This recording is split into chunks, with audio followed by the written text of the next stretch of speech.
Sorry, I sneezed. ありがとう。おはお、ピカミです。おはお。おはおはおはおはおはお。おはようございます。ちょっと待って、くしゃみ出る。おどん。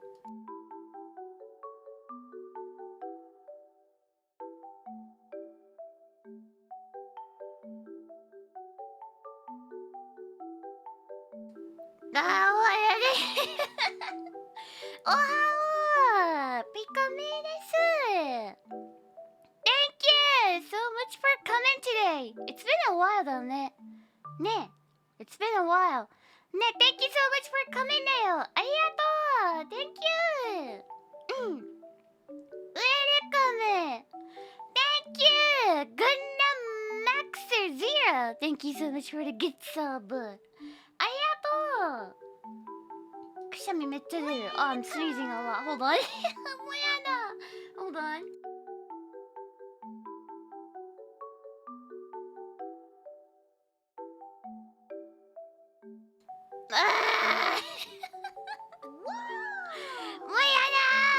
Why am I sneezing so much? ありがとう Thank you! Is it Yashu? ありがとう Thank you for good sub. ありがとう Hello!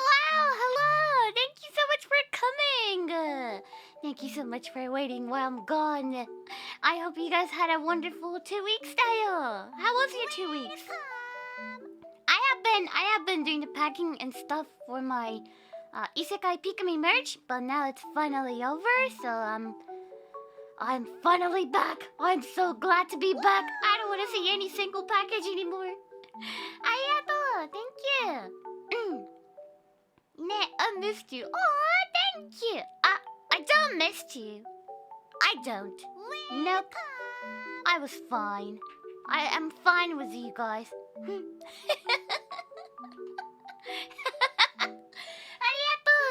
you. Me too. So, really? What? You watching another VTuber? Huh? ありがとう。ね、ありがとうございます。Thank you. Hi, Pika. Hello. Thanks for coming. ありがとう。We miss you as a friend. Me too. I missed you guys as a friend. Yes, of course as a friend. Nothing more, just a friend. ありがとう. Thank you. Welcome. But during I was away from the stream, my clip channel, one of my clip channels, it's called Clip Chama channel, got banned from YouTube. No, not it. Why? Why? Yes.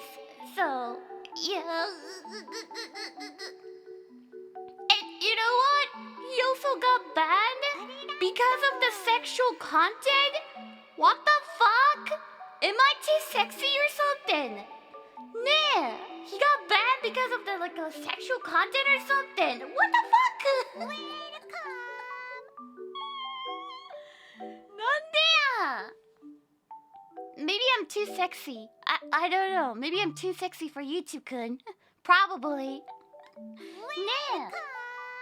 So yeah, I hope they will unban him really soon. ね、そうなんです。ありがとう Thank you for the prime! ありがとう Welcome! そうなんです、そうなんです。Was it a Waka clip? I don't think he clipped a Waka one, so no. No, not the Waka. Just a Pika being too sexy apparently. ね。いや、辛い。Pika too sexy for YouTube. 本当にさ。ね、ありがとう Thank you so much for the prime. ありがとう They got unbanned today? Really? Hold on. Oh, they are! Nice! Welcome back! Let's go! やったね！あ、よかった！挽回じゃされたんだ！ Wonderful! Wonderful! よかったよかった。ポグポグ！いや、よかったでございます。I was always I enjoyed watching a comment in there, so I'm just so glad about it. ね。The clip channel's last clip is a title is called Pika finally got a boyfriend and then he got banned. I missed you, Pika. Welcome back. Love you lots, Pikame 2 Pika Heart Deo. Thank you! ありがとう Thank you, thank you! ありがとうだよね。You got a boyfriend? I do. Yes, of course, I do. I mean, yes, always has been. I have a boyfriend that he's a very, very man. And then he's very, existing. Ne, arigatou. Thank you. Go on. He's a very, very, nice. ありがとう Thank you そんな感じです。 Hi Pika, hello! Thanks for coming だよ。ありがとう Welcome! Welcome! Thank you! ありがとう Does he have two eyes? He has? Yes, very nice. Ne, or maybe not because he's a Majima-san. Majima-san is my best husband. そうなんです。Is he real? If you believe so, maybe? Is he an anime pillow? Alright, to the next conversation. ありがとう、そう、そんな感じよ。ね、Welcome! Thank you! Mission failed. We'll get him next time. No, it's not failing! It's not failing! ありがとう Thank you! I can't believe Pika friend-zoned me. I finally have a friend. Let's go. Fuck. Always. Always. When I'm friends zoning them, they don't go like, no, Pika, marry with me like that. They're just, yes, I have a friend. I have a potential good friend like that. The fuck? ね、ありがとうございます。Thank you! ありがとう for subscribe. ありがとう。ね、そんな感じでございます。Hello, hello, hello. Thank you so much for coming. ありがとう。Welcome. ありがとう。Yes, yes. そんな感じなんです。But I have been packing the Pikamee, Isekai Pikamee merch for this past 2 weeks. And then, I've been doing that with my parent, my Papame and Mamame. And also my friend Agomi helped me out with as well. So, yeah. It was quite fun. We just stay at the wrong room. We put the all the packages in there, and we put the all the desk and the chair in there, and we just keep packing. It was kind of fun though. It was kind of fun, but I'm so glad it's finally over. The day we're shipping or sending the packages to the booth or geek shop, the guy who came to my place and Yay, picked up the stuff. Pikamee returned now that it's Miu Lion halfway through 2020 Miu. Good Miu Ningyu amusing V Miu Burr.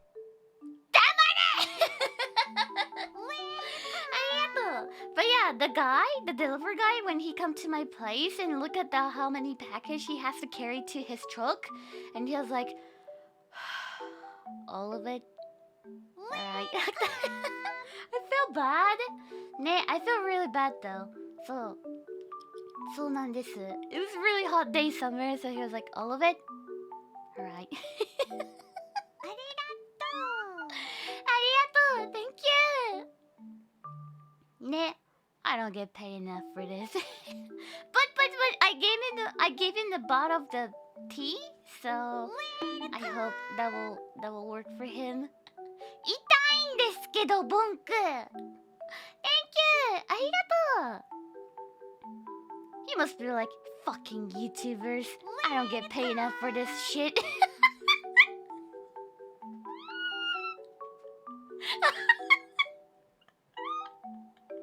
Oh no, poor guy. そ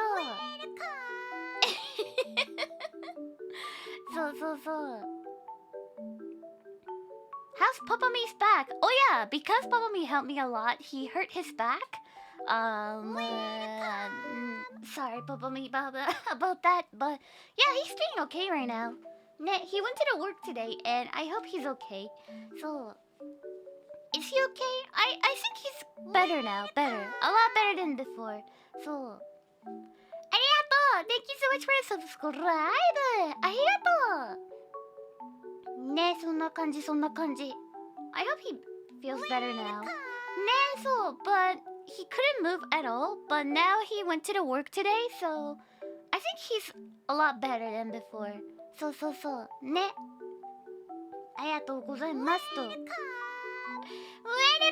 ありがとう What's up, homeboy? ウェルカム、homeboy ありがとうそうなんです、そうなんです。ありがとう Japan or American Papa Me? Japanese Papa Me. Japanese Papa Me. American Papa Me already went back to the States, so I couldn't ask him for the help. So, frick! Lucky American Papa Me. そうなんです。ウェルカム Thank you! ありがとう Thank you, thank you! そうなんです、そうなんです。ありがとうございます Thank you! ね、そうなんです。But yeah, it's been fun to packing with my family and with my friend. It was unique though. How is your other father doing? You know, the Reese's delivery man. Oh, the Reese's delivery guy? He's doing okay though. He went back to the States, but it seems like he enjoyed Japan. So yeah. He went back to the States. Reese's Papa Me! So, I tweet about this, but the day before when he come into here, I text him saying like, I can't wait to meet you like that. And he was like, you really care for Reese's. Not wrong though, but I love you, Papa Me. So, ne. He knows. So the day I met him, it's been 3 years, but first thing I came out is like he got me the Reese's and I was like, alright, bye Papa Me, bye bye. Have fun Japan, bye, like that. Of course we were just kidding though. So after that, I missed you, good, like that. So, welcome, arigatou, thank you. But even Papa Me, American Papa Me, he was like joking with me and he was like, alright, bye, Pikamee, like that. So, yeah, that's my American Papa Me. That's my American Papa Me. ね、そうなんです。Sad Reese's man. Sad Reese's man だよ。そうなんです。But yeah, we went to the yakiniku together. He said that he wants to go to the yakiniku, and I knew that he will pay for it. So I was like, time for eat it. So I skipped the dinner the day before. So I was like, yeah, let's go, Papa Me's tree, like that. So I skipped the dinner day before, and also I skipped the morning. So I was ready for it. My tummy was empty, and I was ready to eat it. So,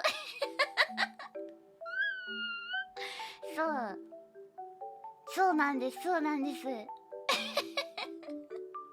I told him that like I skipped the meal last night for this, cause I knew you will take me to the yakiniku like that. And he was like holding his head and like, what? Everybody does that. Nah, everybody does that, right? So if you go to the yakiniku, that's the only option I can do that. So, arigatou. You went a whole night without food? Yes, it was pretty tough, but I could do it for yakiniku, and it was worth it. Dayo. So yakiniku is the best. In case if you don't know about the yakiniku is like a Korean barbecue, I should say. I think in the States they call it Korean barbecue, but it's just so good. It's so good. Wish I could eat them again. It's so good though. You can't go days without food. I mean, I can, but you know, I wanted to eat a lot, so I wanted to skip it. So, なんです。ね。そうなんです。まあそんな感じでしたと。は焼肉また食べたいな。How was your 2 weeks? How was it though? ねえ。For me, it was fine though, but how was yours? How was your 2 weeks? Welcome! Welcome! ありがとう for 7 months! ありがとうね、I missed you. ありがとう Thank you! But now I'm back! Thank you だよありがとう I got sick in the past 2 weeks, but I'm feeling a lot better now. Really? Take care ね Take care だよI was losing my mind without Pika. マジかよもうしょうがないなみんなあ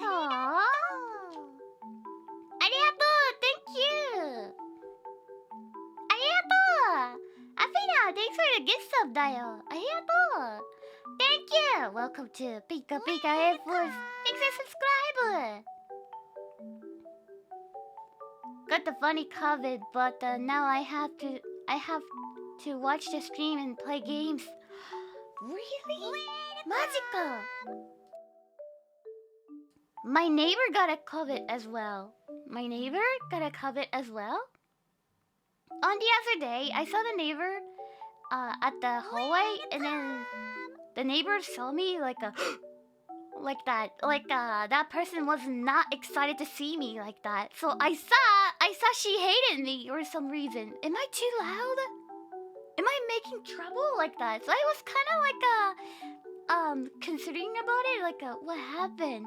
Am I too loud for her like that? So, but after she made a face of like that, I'm making the face like that, and then she was doing that whispering to me from a little bit far away, saying, "I got COVID.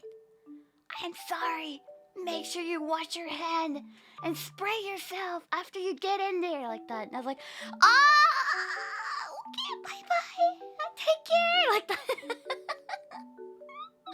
So, ne, I hope she's okay though. So. The family living next door, so yeah, probably whole family got COVID. So, there's a kid and their parent living together, so probably their whole family got COVID. So, ne, huge F だよ。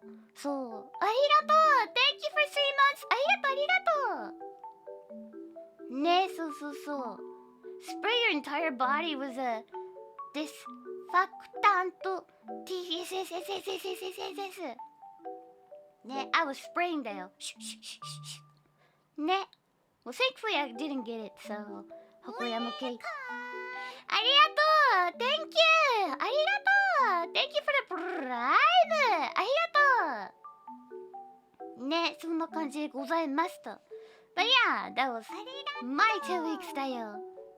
Did you get tested for COVID after that encounter with the neighbor? If so, I hope it came back negative. I didn't. Should I? Wait, how do you do the test though? Does it require blood? Do you have to take a blood or something? Yes? Okay. Wait. Does it need blood or something? No? Are you sure about that? Maji? No blood? Maji? I hate needle. Maybe I'm a 5 trillion 2 years old, but still, I hate needle, and getting the shot is a big issue to me. Always. No, I don't want to go to the hospital. I don't want to. そう。濃厚接触の場合、一回見てみるのがいいよ。あ、そうな、注射絶対ないね。Alright. But 待って、is there any difference between country, in the States and Japan? Is the same in Japan as well? Because I'm in Japan, so maybe in the States doesn't need blood, but maybe in here it does? I don't know. It should be same? Alright. Wait, how do you test it? You better take your vaccine, Pika. I did! And I was about to cry. Stick up the nose? Ah! Hi! Like a medical test, right? Arigato! Thank you! Not sure if Japan has rapid tests, but my local rapid tests only requires that you swipe a cotton swab in your nose, dip it in a solution, then drip the solution in a tester and wait 15 minutes to see if you have antigens. Oh, なるほど. Then I can do that. Okay, okay. I'll do it. Wait, does that mean I have to go to the hospital? Or they have a deliver one, right? Nah. Maybe I'll do that. So... Welcome! 鼻に綿棒入れるんだ。なるほどね。Alright. Yeah, I can buy it down there, so for the tester. They have in the pharmacy? Really? あ、そうなんだ。Okay, okay. It's been 2 years since the COVID happened, but I have The no test idea goes about up your anything. nose? Guess you can't be tested after all. 怖いね。Guess you can't test it after all. Nonsense! I do have nose. Excuse me. Can't you see my beautiful nose in here? Right here? Excuse me? No, the test requires a needle/S. ね、やだ。やめてよね、ほんとボケたれ。そうなんだ。Oh, I see it's a dead pixel. Flip you! It's not dead pixel! It's a flipping nose! そうね、そんな感じ。ありがとう。I got nose? What are you talking about? そう。そうなんです。そんな感じ。はあ。そうか、濃厚接触者になるのか、ピカ。怖いね。外出てなくてよかった。ありがとう。Thank you. そう、そんな感じでございます。I'm watching on the 360p. No nose at all. To you who's watching my stream as a 360p, here it is. You're welcome. You thank me, だよ. And you're welcome. Here's my nose. See? Here's my nose. You're welcome. 痛いんですけど、なんなんだよ。ありがとう。 Personal space.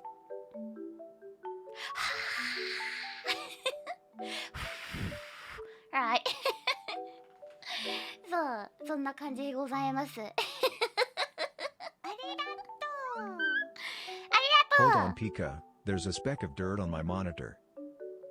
No, that's my nose! Idiot! ありがとう! Thank you! Whoop! ありがとう! Whoop! What games you bought in summer sale?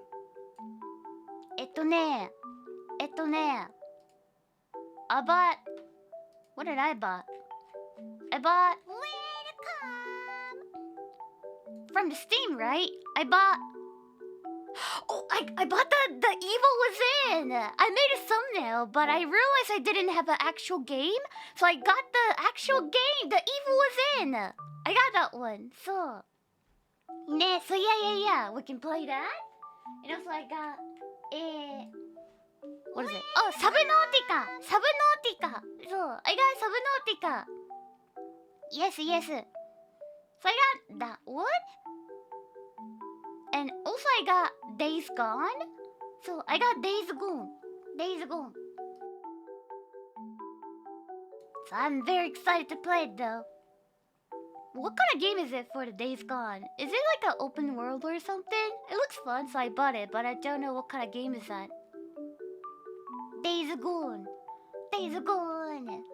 Oh, it's a zombie game? Ooh, it looks fun. Ne, so. Open world with zombies. Oh, that looks fun. That sounds fun, だね. Welcome! ありがとう! Pika, you should play Resident Evil 4 sometime. Well, actually, I already play it, but don't watch it. My voice is whole different, and it's cringe, and it's freaking cringe. Don't watch it. ありがとう! I hate to see my old videos because my voice is like completely different person and it's just so cringy. I cannot watch it. I hate it. I hate it. It's like I hate it. So ね、そうなんです。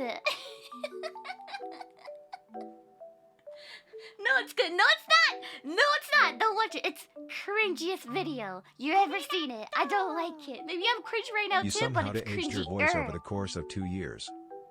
Arigato. De-age your voice. So I got anti-aging voice. Like 2 years ago, I sounds like a what, 80 or something? And my voice got anti-agey. So anti-age there. Arigato. If you could go back in time to the low-voiced Pikamee that didn't have a soundproof room, what would you say to her? Shut up. I'll say shut up to her. I don't want to hear any more voice about my old video. So it's like I don't want to hear my old voice anymore. I wish I could delete it, but I know you guys want to watch it, so like I'm leaving it for you guys. But I would love to delete my old videos. It's just so cringy.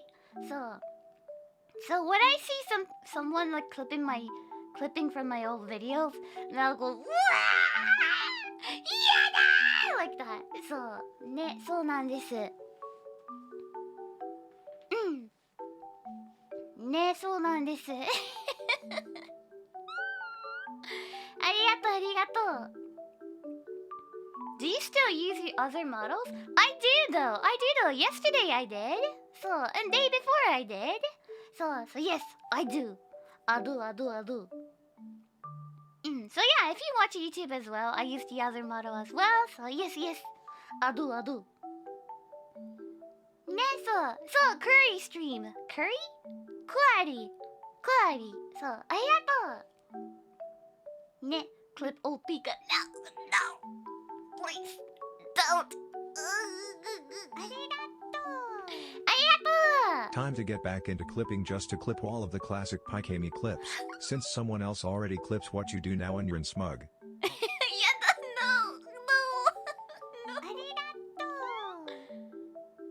ありがとう。Thank you だよ。ありがとう。本当に。I wish I could delete my old videos, but I'm not gonna do it for you guys, but I really wish I could. So my FF10 video, the gameplay stream got viral in Japan, and a lot of people like saw me in the first time. They're like, "Oh, Pika's actually cute though," and you know they go back to some old videos of mine, right? And on my channel on YouTube, and they're like, "Who the fuck is she?" Like it's a completely different person. But old Pika is great. Don't you just love when you adorably said I deserve more? Arigato. Thank you. I saw on Twitter though, and I was like, I saw Pika's cute though, so I watched her old videos. Did the voice actor change or something like that?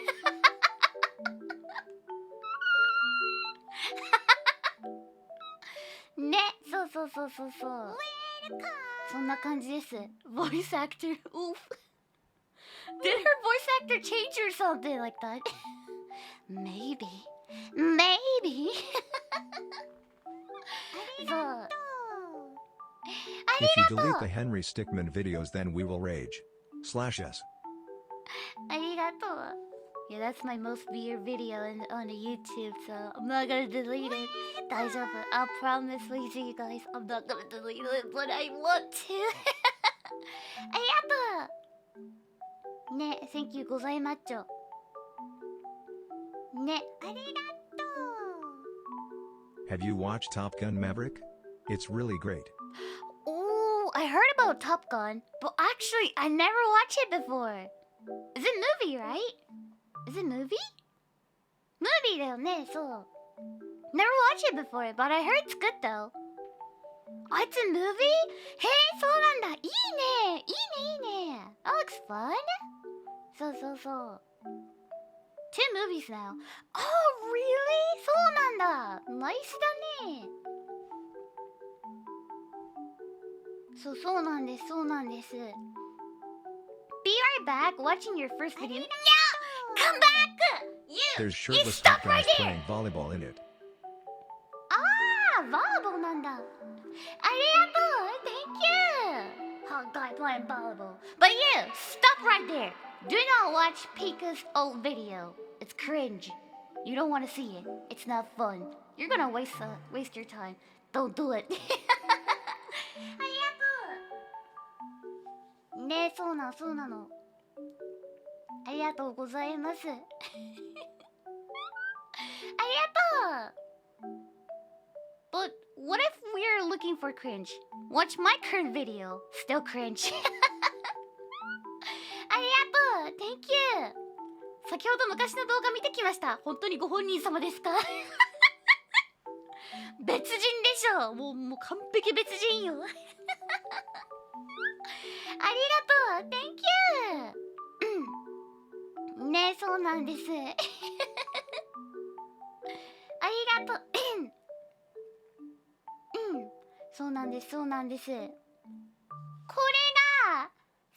砂漠か何の話だよありがとう昔が声作ってたの完全に。昔の方がね、こんな感じのね、なんかこうキャッキャした声がしたくなかったから、そうなんかなんて言うんだろう、こう変に思われない普通の声を作ろうとしていた。なんて言うんだろう。Watch it. See the origins of this adorable cinnamon roll with your own eyes and ears. Learn the history and cherish it with your very soul. Low-voiced Pikamee and her recorder skills never die. Never die! Never die! ありがとう。いや、そんな感じでございます。ね、懐かしい。はあ。But yes. Welcome! Welcome! ありがとう !Thank you! I love your voice whenever the age yours. ありがとう !Age your? Age your? ありがとう !Thank you! ね、そうなんです。Low voice Pikamee? I don't think I can do it anymore. I was like trying to create my voice back then. Hold on.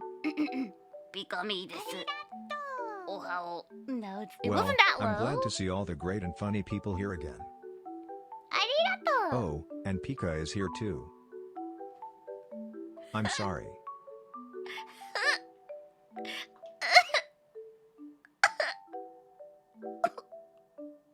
Anyway. Ouch. ね、ありがとう。そう。Welcome! ありがとう !7 months ありがとう !Anyway. Emotional damage だよ。Since I started the stream, I got nothing but emotional damage. ありがとう for 7 months! Oh. Thank you. ありがとうパンパンパンパンパンパンパンパン Well, as always, today I just woke up before the stream, like 10 minutes before or something, so I haven't eaten anything yet. Can we watch some video and then can I eat my sandwich? ね、そうなんでね Let's go watch some videos. ちょっとね、サンドイッチ食べたいんでなんか動画見ましょうか。よいしょ、hold on. I don't know what are we gonna watch today. So during I was like packing, I was looking for some of the video that I'm gonna watch it during the like unpacking or during the sign. And I found the video that I want to try to watch it, but also I was like, maybe I should keep the video to watch it with everybody on Twitch like that. So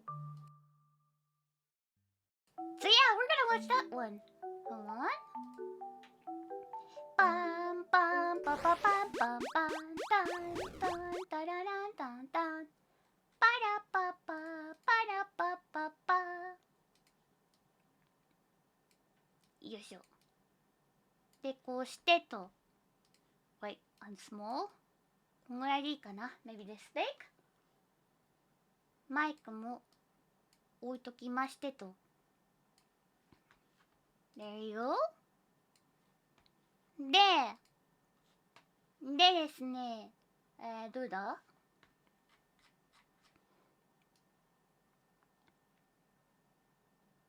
？Oh, there it is, there it is. Always when I have a video that I want to try, I put on a list of say memes to watch. So let's go watch it だよ。よいしょ。We're just gonna be a random videos keep playing, so let's go.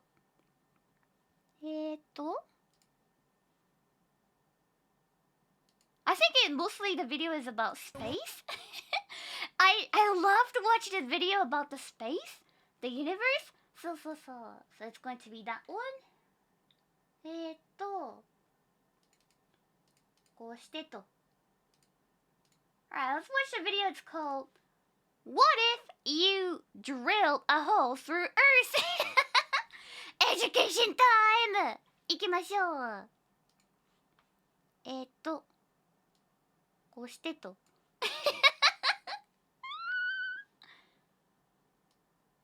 こうして。Alright, there you go.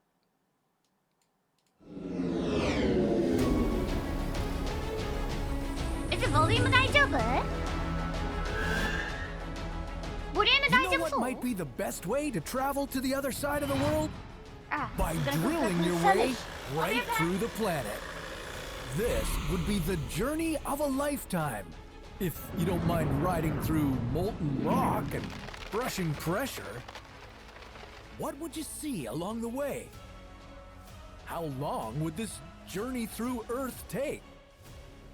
And how would a gravity train keep you alive?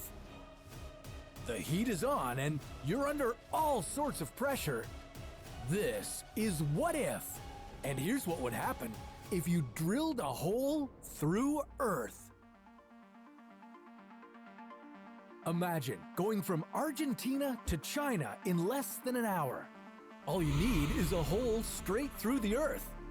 But drilling this hole would be the hardest part of the endeavor. You could just handle it supervillain style and fire a laser at Earth. But today, we'll be taking a trip through the biggest hole we've drilled in the history of our planet. Sit tight because this You is should gonna make be a radio one show heck of about a how ride. space is nearby. Nobody The has first ever thing you'd done need that to before, do would be right? to drill the Space deepest is hole nearby. humanity has ever imagined. Maybe We've Kalushka will like already it. drilled holes through the Earth on What If, so Arigato. you know what to do. First, you'd need a really big drill, and it would take a few years to complete this project. Huh. You'd be working in enormous heat and pressure, and it would increase the closer you get to Earth's center. But when the hole is finished, you'd have your very own gravity tunnel. Wait, how A did gravity gateway work between when he one fell? side of the Earth and the other. I'll explain how it would work in a moment. Alright. Next, you'd need to find yourself a comfy vehicle to get you through the Earth. If you just jumped into the depths of the Earth, you'd burn to a crisp and crushed into a pancake. Really? So, hop on the gravity train. This train would accelerate using only the force of gravity, and it would protect you from the searing heat and extreme pressure. Sounds The very first leg of the painful, journey doesn't would it? take you through Earth's crust. The crust. Depending on where you begin your trip, the crust can be 5 to 70 kilometers thick. And Holy amazingly, crap! it only makes up 1% of the entire Earth. You'd start your journey feeling pretty carefree, and at 20 meters below the surface, you'd be at the same level as subways or the Paris catacombs. But let's go a little further down. At 2.5 kilometers, you'd be at the same depth as the deepest fossil ever discovered.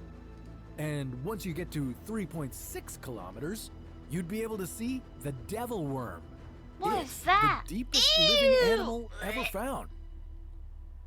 Is it just me, or is it getting hot? Believe it or not, some people are working at this depth.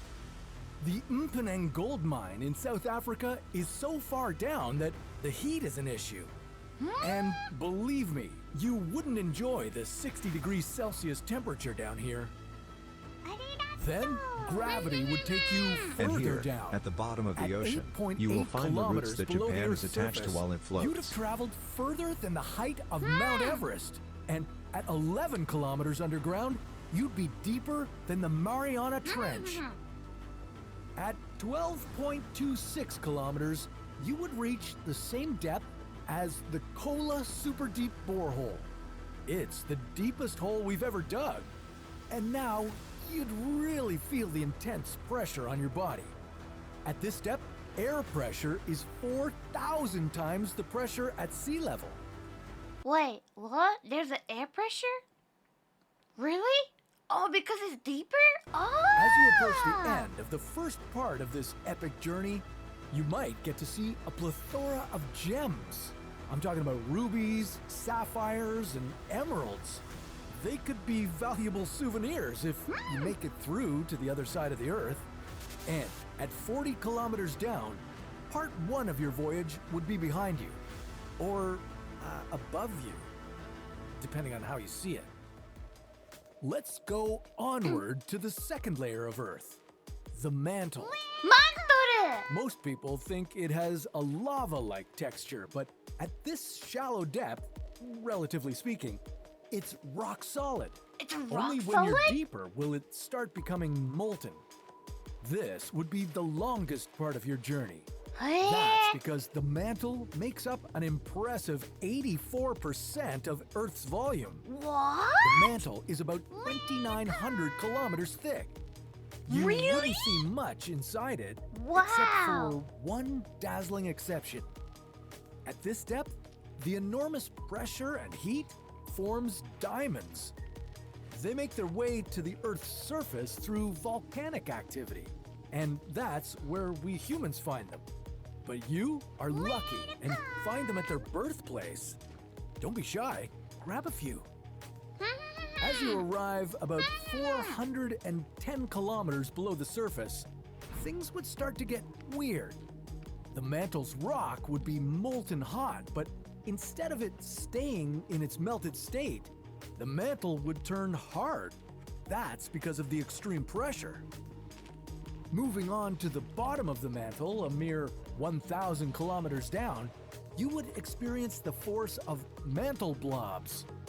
These are supercharged plumes of hot rock, and if they surfaced, they would become devastating supervolcanoes. No need to say, you'd feel extremely hot.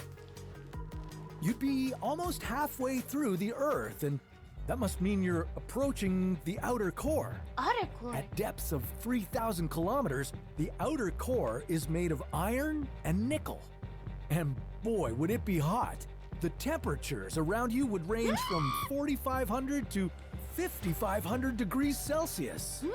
At 5,000 kilometers below the surface, you'd reach the Earth's inner core.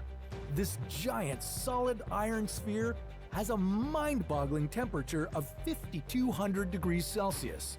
And the pressure is a crushing 3.6 million times more than at sea level.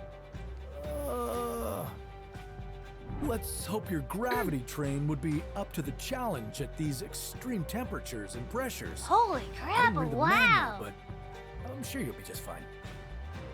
Finally, you would make it to the halfway point of your subterranean voyage. Now it's a Right halfway? at the center of Earth, Whoa. the mass would be equal in all Bruh. directions, and you'd get to experience Wait a zero minute, gravity. arigato! But remember, that was just half the journey. You'll have to do that all over again, but in reverse to finish your trip. Oh. This journey would put you under a lot of pressure. It would make you hot, most likely uncomfortable, and rich. You did collect the diamonds, didn't you? Oh, yeah. Now, how long do you think it would take to get from one side of the Earth to the other? Okay, it's time I told you more about the gravity tunnel.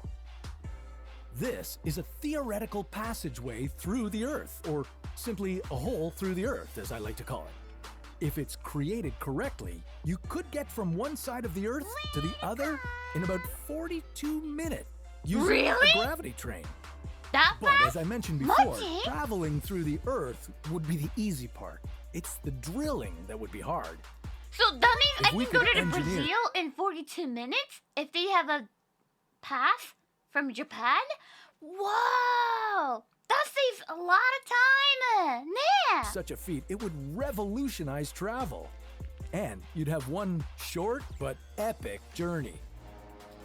But what if that hole through Earth was bigger? What if Earth were shaped like a donut? Well, as always, I'll leave that story for another. More What like if? never, because you wouldn't be able to go up again in the middle. Mm.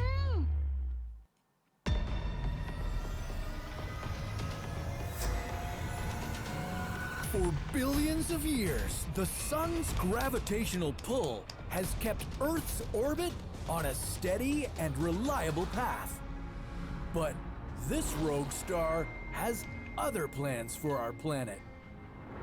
This sudden shift in Earth's gravity would cause our planet to was at this break moment away that he from knew. orbiting the sun. Fucked up. And now, for the first time in our planet's history, we would be drifting through space without any direction. How fast would Earth travel? Could we survive the extreme temperatures of space? And could the Earth fly through the asteroid belt? This is What If, and here's what would happen if Earth went rogue. Ah, Symmetry almost killed me. I was choking. Right now, Earth is moving away from the sun at the rate of 1.5 centimeters per year. But if a rogue star, a star that's not gravitationally bound to any galaxy, came close enough to our planet, the gravity exerted by the star might be strong enough to nudge Earth into a one-way trip through the universe. Ooh. Our planet would become a living spaceship, Wow, hurtling that's through the so darkness cool. of space with all humanity as its passengers. But if we kept moving further away from the sun, Huh. how long would our atmosphere last? Gravity and motion are the unseen forces that hold together our existence in this world. If the Earth were stationary, the sun's gravity would suck our planet right into its flames. Fortunately, Earth's orbit keeps us safe from that threat. Uh-huh. But if our world was knocked off course, we would travel the galaxy at the same speed we orbit the sun. Wow. Earth would take us on a non-stop flight at 30 kilometers a second. That's 125 times faster than a jet plane. Wow. But what would happen to the moon? Because the moon remains tethered to the Earth's gravity, we might have an extra passenger on this road trip. Extra But passenger? that might not be the case for long. We'll talk more about that later. All right. As Earth leaves its orbit, our neighbor planet, Venus, would fade from sight. But we'd be Goodbye, losing more than Venus! a view. Soon, the world would leave our solar system's habitable zone. Ooh. This area is the distance from the sun in which water can exist as a liquid, providing Huh. Earth with the building blocks of life. But if something knocked Earth out of the habitable zone, our planet's water supply would begin to freeze over. We'd have to thaw ice Freeze? just for a drink of water. And while our thin atmosphere might remain, it wouldn't provide us with a buffer between our planet and the dark cold of space. And to survive on this rogue planet, you'd Got need it. something to fill the gaps in your diet and to create a new routine. Well, with Ritual, you'll get high-quality nutrients in a vegan-friendly multivitamin. Huh. This delayed-release capsule delivers 9 nutrients recommended by It's an scientists ad? without any GMOs or synthetic fillers. I got interested in Ritual because you know what you're getting in every capsule, and every ingredient is transparently sourced. Ooh. Plus, mint flavor. Am I right? And Ritual gives you It's an methylated ad? forms of vitamins like folate and B12, so your body doesn't have to methylate them yourself. When you sign up for Ritual, your multivitamins are my delivered to your credit door card? every Where's my month credit with card? free shipping.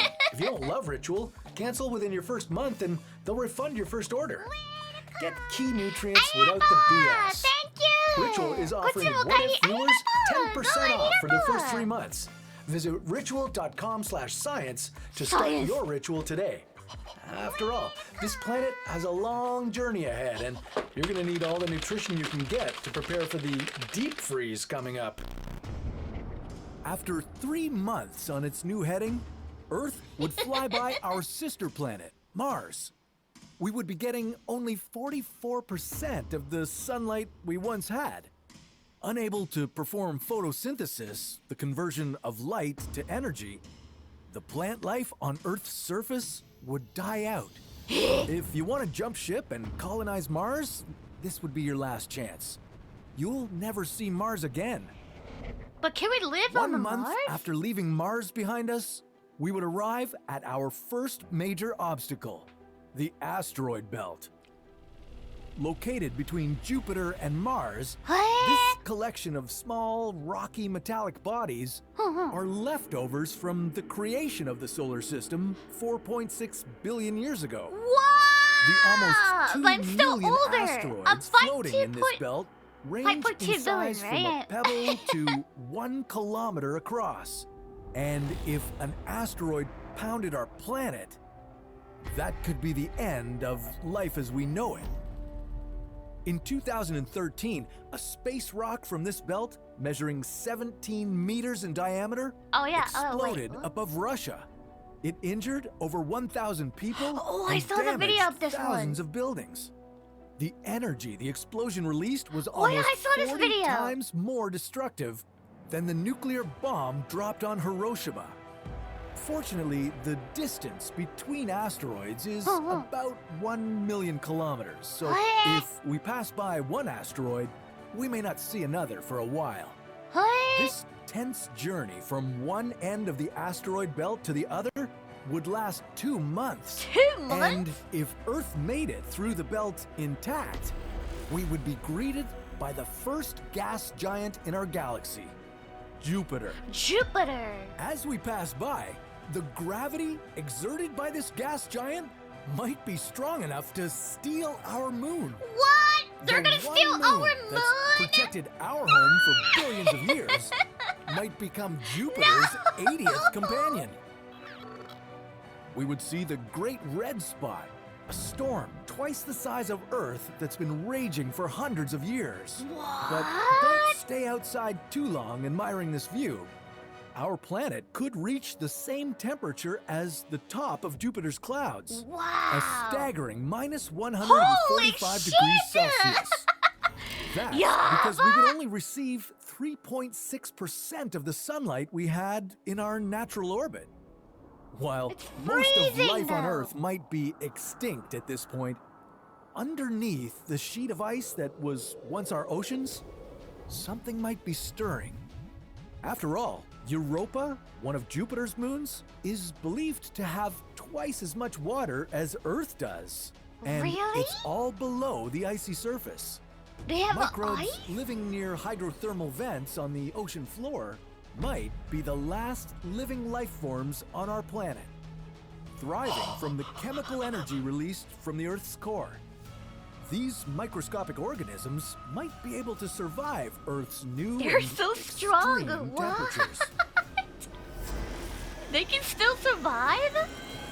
And Earth, a planet with over 4 billion years of history, would start a new chapter New by chapter. surfing through the universe.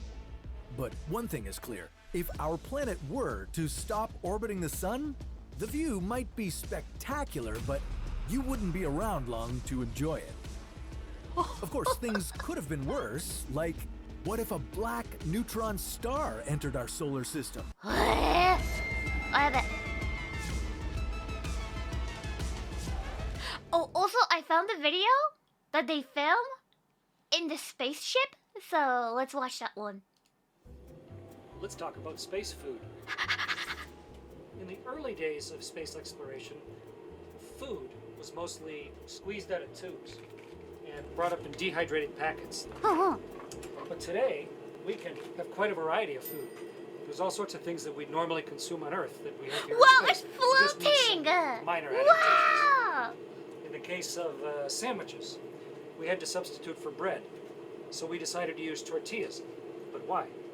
Mostly it's because bread, of course, makes crumbs. When you eat them on Earth, the crumbs fall down to the ground. Yeah. But here, crumbs are just going to float away. Oh, On the other hand, the tortillas right! that we use Right! are heat Wow!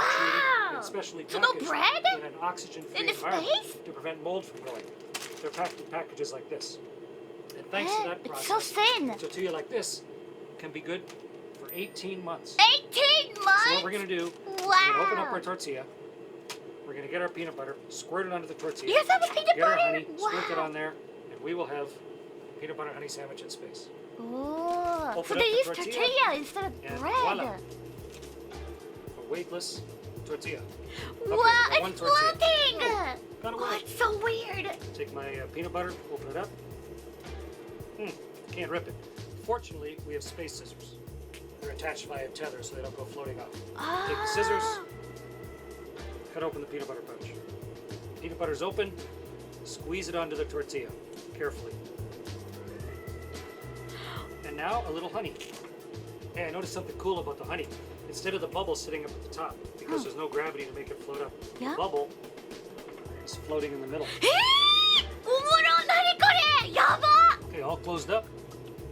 And the envelope of peanut butter and honey is ready to Wow, that's so cool. That's so cool. eat. Not too bad. Last piece of my sandwich. It's been pretty delicious. Well, my hands are all sticky. Gotta clean up. We don't have a sink. We don't have running water. Gotta wash Yeah. yourself up some other way. Disinfectant wipes. Oh, they use wipes? cleaned up. Ah. Nice and hygienic on the space station. This goes in the trash. Lunch is over. Delicious. That's so cool. That is so cool. It's cool. Dessert in space だって。 I've already had lunch. Oh, it's the guy again. If let's you have like this dessert. kind of Let's videos, see. you might like I First chose, Jessup in a nutshell channel. オッケー、ありがと Chocolate う。 pudding cake. So the way you prepare it is you push all the cake down Thank you. out of one end. Carefully cut it open, away from the Velcro because you want to keep your Velcro for sticking it to the wall. Look at his watch. It's floating. 見て、腕時計が浮いてる。Look at his watch. It's floating. Oh, that's so weird. That's so cool. 浮いてんだけど時計が。 Then grab your long spoon because it's a long container. Reach inside. ありがとう。 Chocolate pudding cake. Wow. Looks like it too. That's a big bad. bite. Gonna be hard to eat. Gonna be messy. すごい That's so cool! Wow, it's That'd be good with floating! Here's a cup of coffee. Wait, how do you drink coffee? Oh! Stick my straw in. Was it mix it up. straw? Carefully open the あ、 straw こうやって飲むんだ in the mouth.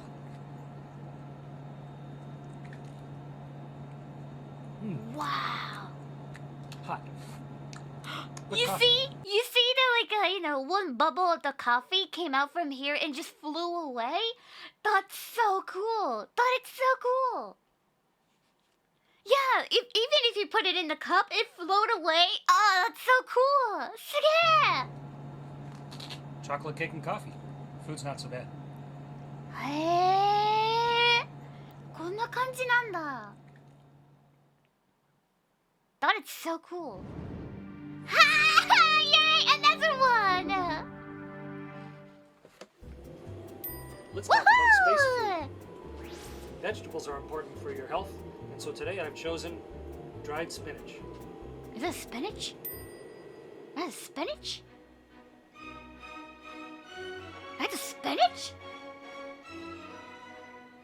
Weed! なきゃあるかい No way! Prepare the spinach, you just No one brings weed attach to it the to the space water style! distributor, choose the right quantity, and push the button.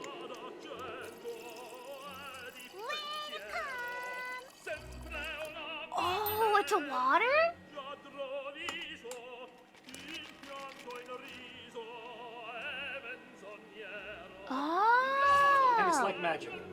Dried spinach and spinach ready to eat. へえ。ああやって食べるんだ。Oh, so they put the water in there?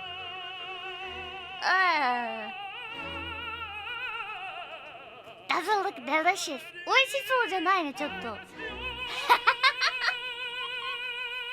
いやー。あんな風に食べるんだ。Oh, that's really interesting though.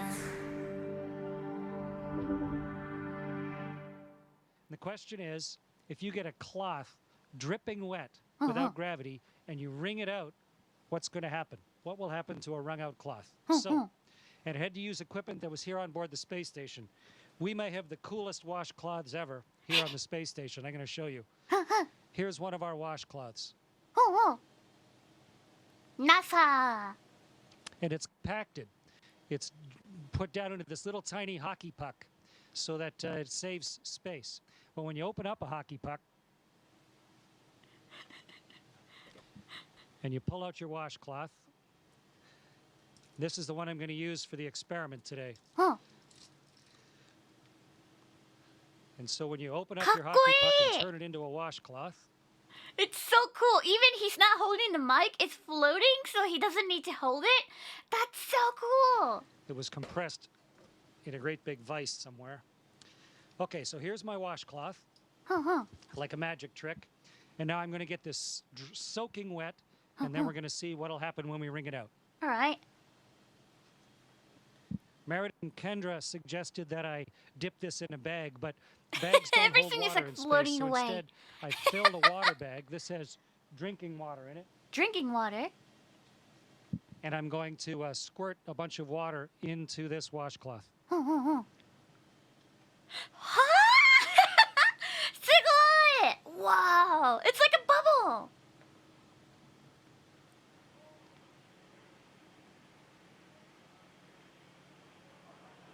Wow. Whoa. So here's a soaking wet washcloth. Wow. Get the microphone so you can hear me while I'm talking. And now let's start wringing it out. It's really wet. It is. Huh, you see the bubble in here? What? What? It's becoming a tube of water. Oh, The look at his water's all over my arm. hands. It's It covered by rings out of the water. cloth into my hands. That's And if I so let go of the cool. cloth carefully, the water sort of has it stick to my hand. Okay, so It's like a slime or something, but that's just the water, right? It looks like a slimy slime or something. experiment Wow. worked beautifully.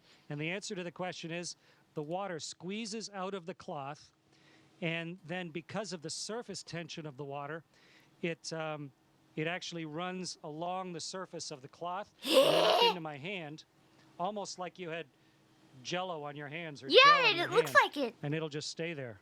Wonderful moisturizer on my hands. And the cloth doesn't really unravel itself. It just stays there floating like a dog's chew toy, soaking wet. Great experiment, worked perfectly. Meredith and Kendra, congratulations. Great idea. That looks so cool. That looks so cool. How do they take a shower in space, though? Nah. Astronauts all love their food. So, NASA tried to ensure space food is as much like home cooking as possible. Whee! Whee! The process begins here. We're making spaghetti with meat sauce. It's only when it gets back to the NASA lab things change. Thank you. Spaghetti and meat sauce is just one of 250 options that the astronauts Oh, can this choose is how they make a space from, and all of food? them are forensically prepared. Whoa. We have a database where we maintain the nutritional content of all our products. calories, fat, protein, carbohydrate, things like that. They have banana The biggest pudding. challenge with cooking for space Thank is you. weight. Thank you so much for the It gift costs sub. $10,000 to blast each 1 pound serving to the astronauts. ありがとう。 NASA has a clever way of dealing with the cost It looks by so removing good. 97% of the water. Freeze drying removes a high percentage of the moisture, so typically when we freeze dry our products, we take them down to about 3%. へー Each portion now weighs just 1 ounce. Cost to transport, $660. Wow. It looks like a dry ramen or something. 1,300 miles away, an orbital Cygnus resupply module is being packed. すごい These are the tortillas. They're very popular on orbit. Each apple is worth its weight in gold to transport. As you can see, we're only sending 3 apples, so you may think that's unfair because we have 6 people on orbit. They may have to share. For this launch, the They're precious going to cargo fight is for the hand-carried to apple. the site at the very last minute. It's on its way. 3, 2, 1.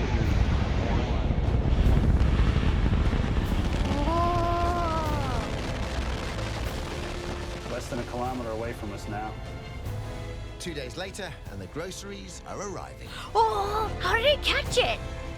We're How getting did ready they to catch birth it? the Cygnus 1 vehicle. All right. Looks really good. All right. Perfect.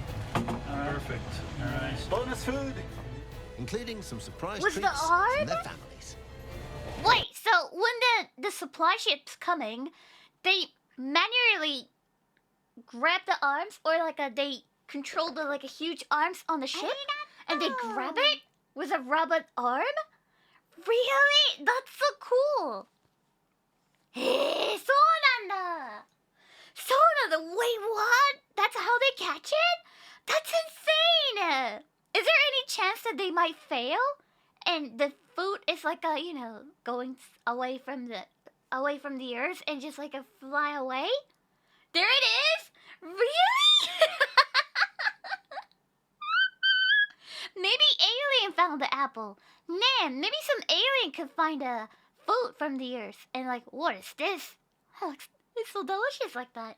ねえ、すごい。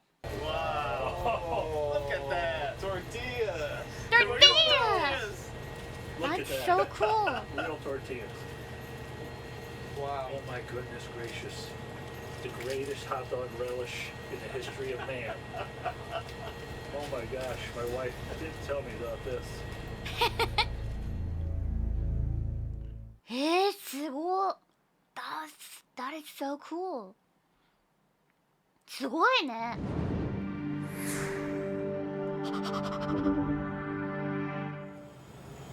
Hi, Chris Hadfield here aboard the International Chris. Space Station. We Happy to keep see you busy again. on board the space station. Long days, lots of work, physical exercise. At the end of it, you're tired. But how do you sleep in space? Right. How do you sleep it? In order to make it comfortable for the astronauts, originally they were going to put us all in one habitation module with sleep stations all around it.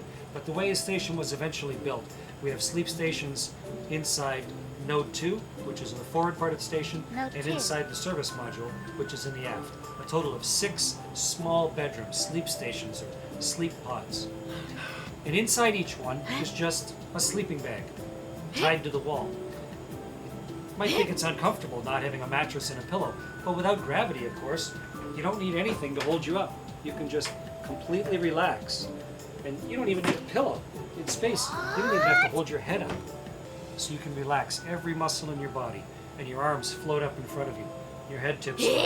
こんな感じで寝れるん But だ。 before I go to sleep, I gotta put on my pajamas. Because I have space jammies. I'll be right back. Great. I'm in my super comfy Russian full-length pajamas. That's pajama? Nice for when you have to get up in the middle of the night. And ready to go to bed. I'll show you where I sleep. For some reason, maybe I'm a big idiot, but for some reason, I saw at the spaceship they have a machine that creates gravity so you can walk around in the spaceship. But more I think about it, yeah, of course they don't have it. So when they're sleeping, they're floating as well. I imagine they have a machine that creates gravity, so when they're going to sleeping, they just go to the bed like that. Like, just like on the earth. But yeah, they don't have it. Whoa! That's so cool.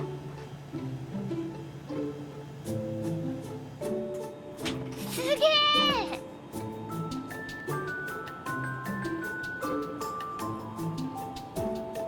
This is my sleep There's a badge. station, my sleep pod. This is where I spend up to 8 hours every day here on board the space station. It's actually on the floor, but once you're inside, you just can't tell. Oh, there's a computer. Can you watch YouTube? Computer, computer. Maybe? Really?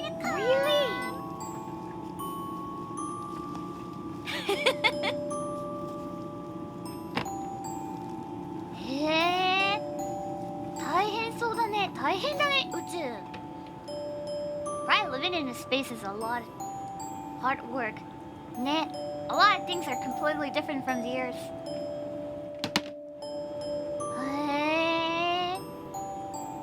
Yeah, is it cold or hot?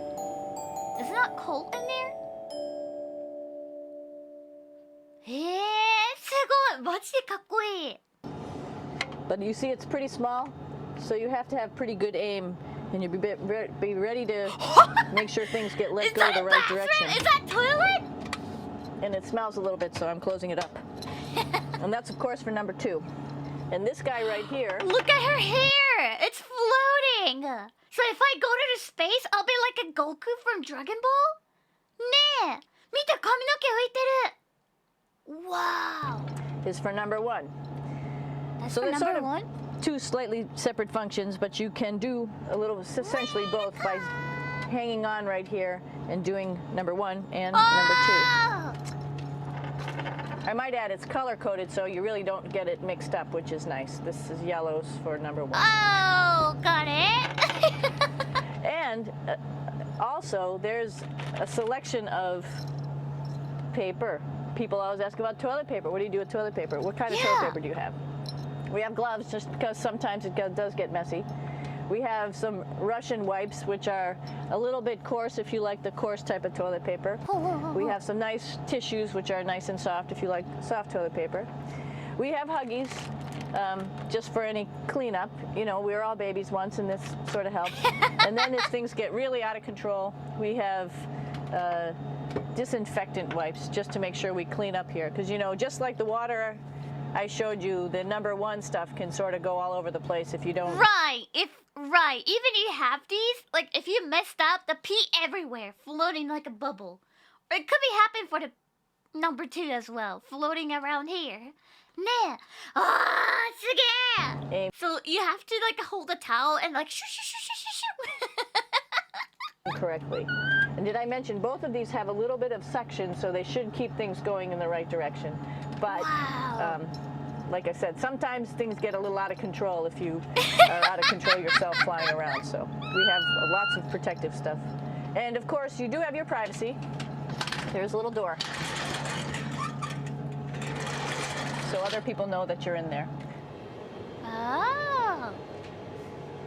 Here's a pretty cool place. Floating This is sort of doo-doo. like in your house where everybody meets in the morning. After you wash your face, brush your teeth, you want to find something for breakfast. Thank you. And this is our kitchen. Apple. You might notice there's all sorts of foods here. It's like opening the refrigerator. You got all your different stuff that you want to have: drinks, meats, eggs, vegetables, cereals, bread, snacks. And that's a good place. That's where you find all the candy. Side dishes, and then some little power bars just in case. So we have all this type of food. Some of it is dehydrated, and so we have to hydrate it, fill it up with water. Some of it is already made, and then all we have to do is heat it up. So something like this, I'm pulling out barbecued beef brisket. Pretty yummy. Not only is this food made in the U.S., but we also have food here from Japan. We've got Russian food. As you can see, all these red containers are filled with food that's from I heard they have ramen Russia. too. And then we get some of our specialty stuff, some things that we like, some of our favorite stuff that your family can send up In fact, I like fluffernutters, and so I got sent up some fluff so I could make my fluffernutter with peanut butter. Nice! So you have a lot of food up here, no problems. Now, I'm going to say where we are. So right now, we're in the Japanese laboratory. It's one laboratory out of many here on the International Space Station. It's actually on the left-hand side. If I was International Space Station and I was flying through space like this, my left hand would be where the Japanese laboratory is.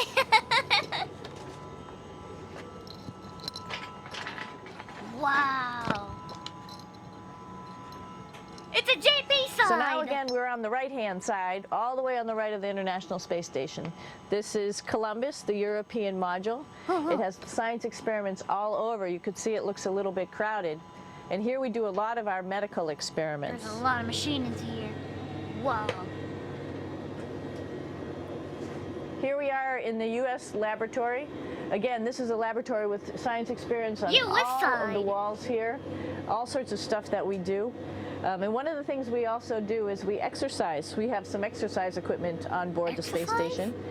We need to do that because we lose bone density and muscle mass while we're up here, and that's a result of not having to fight against gravity. So how we keep ourselves in shape are with a bike, a treadmill, and a weightlifting machine. This is the bike. You notice the clip pedals. So all you need to do is actually clip your feet in, and then you can start pedaling. You don't need a seat because you don't sit down. Actually, I haven't sat down for 6 months now, so you don't need anything. But if you do the puddle, like, doesn't make you go up? Nah. It actually looks hard to do it because you can't sit down. Nah. Any type of seat, just make sure you're held in with your pedals. You probably see that the bike bounces around a little bit. As I move it, it's not steady and held to the wall firmly. And the reason for that is the space station is pretty big. You saw that there's also solar arrays on the space station. If we start putting any forces into the space station, it's going to make those solar arrays bounce around a little bit. So to prevent that, the machines bounce around a little bit, move around a little bit, and that way we don't put any forces onto the structure of the spacecraft out to the solar arrays. All right, a little farther on. Come on. That's so cool. I'm here with my two buddies in the airlock. Actually, these are two spacesuits that are ready, primed up to go outside, as we call it, to go do a spacewalk in case we have to do anything outside. Some of the things we do outside are just like inside, repairs. We have a lot of electrical boxes and machinery and solar arrays, in fact, that I talked about earlier, that are outside, and sometimes they don't work quite right. Remember, space is really cold and really hot, and it's also the vacuum of space with no pressure, and so some of the equipment doesn't work well all the time. So we might have to go out and do a spacewalk. Right behind me is actually the hatch that you go out into space, and right now we have it filled up with a couple other spacesuits because we've got 4 of them up here and some of our tools. But right behind here is the hatch in which you actually go right outside into the vacuum of space. Whoa! The spacesuit is pretty big. Wait, so they don't have a double door or something like that? You know, in the cool movie, they have they push a button and open up the first door, and they take off all the air in there, and then when you press the second button, it does open to the space like that. They do? Oh, yeah, like an airlock or something. Oh, so that point it's the same. Naruhodo. As you can see, it's like being a football player. Part of the reason it's so big and bulky is because of this backside, this backpack. It's like going on a hike with a backpack, but the backpack and the suit weighs about 300 pounds. Luckily, in space, nothing really weighs anything, so you don't feel that it's so heavy. But we need to have such a big suit because that guy back there is essentially the heart of the spacecraft. I call this actually a spacecraft. It has all the oxygen for you. It has all the carbon dioxide removal system for you. It also has a heating and cooling system to make sure to regulate our body temperatures while we're outside. It also has a computer. So it tells you on a display here if there's anything that's going wrong with the suit, if we're running out of oxygen, if we have too much carbon dioxide. or any type of electrical problem. So it's a pretty awesome little spacecraft, and actually got to go out, use my little spacecraft a couple times, and it worked like a charm. Lucky that it works very nice. You might want to see what the helmet looks like. It's pretty cool too. We don't usually go out like this, so you usually can see when the helmet's open. So you can see what it looks like inside. Somebody's little head would be inside of here. So you can see, you can turn your head all the way around while you're inside of there, but the helmet stays still. So that's determines your how far you could see. And it's usually pretty sunny out there, so we have to wear our sunglasses, and this is our sunglasses right here, which make you look. You know, these people are really smart, and they go to the space, and they doing the old hard work. Meanwhile, just us on the Earth watching video, and the first reaction we saw the suit is Among Us. Just Among Us. Pretty cool.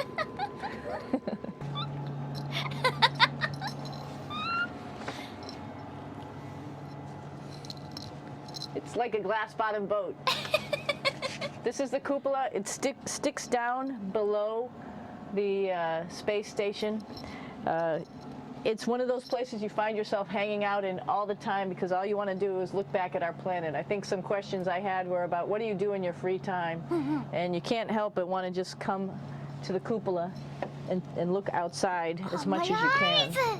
And a lot of folks, I play this game with myself about where we're flying over the Earth. I try to come in here and just guess. After being here for a little while, you can sort of figure it out. You can tell different cloud types over different continents. You can tell different soil types over different continents. So let's see. And then, of course, there's a lot of ocean. So usually we're over the ocean at first glance. I will tell you in just a moment where we are.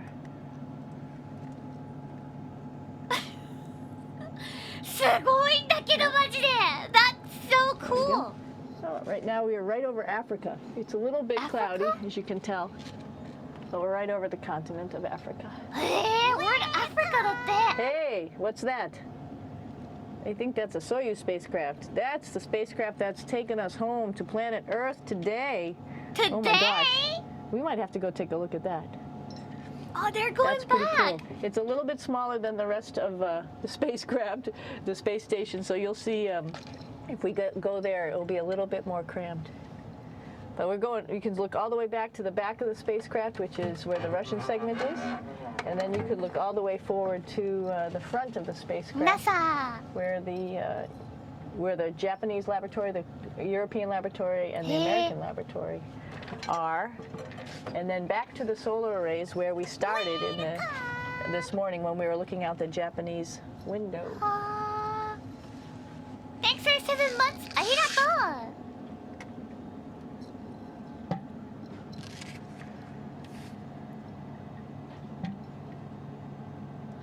Wow, that is so other questions that were here are... Wait, I don't see any stars though. Wait, why can't I see stars? This is space, right? なんで星見えないの? Why can't see the stars around here? The sunlight? CG! ひん曲がってんな Because it's a daytime? Does that matter なの? へえ、そうなんだ。フェイクおいおいおい。It's not fake だよひん曲がりすぎだろ It's fake 疑心暗鬼なりすぎなんですけど Space is fake ね、そうそう星見えないんだね I thought if you're in the space or if you're in the spaceship you can see the stars all the time no matter like it's a daytime or because it really doesn't matter you're not on the space right I mean you're not in the earth right so there's not really like a perfect daytime or nighttime I saw so I thought you can see all the stars all the time but perhaps not ね What would you recommend as a job if so, and to what type of person would want to be an astronaut? I think people who would like to explore Of course, people who like math and science, that's what this is all about. We have people in the office who are doctors, teachers, veterinarians, engineers, pilots. So all sorts of people become astronauts. And I think if you see, it's just sort of cool. So I think people who like to do a little adventure and like to do cool stuff probably usually become astronauts. I mean, I love those kind of stuff, but also I love to stay in house, and also I'm not smart enough to go there. I'm not smart enough to go there. I wish I could, but like my brain is not enough. Hey, one thing I didn't show you, or I talked about but I didn't show you, was the exercise. Another piece of exercise device, which is the advanced resistive exercise, and that's what this is right here. This is ARED, and you can probably see this bar. That's so neat. You just do a little bit of maneuvering here. Stand by. Not smart you have to set it up just like at any other gym.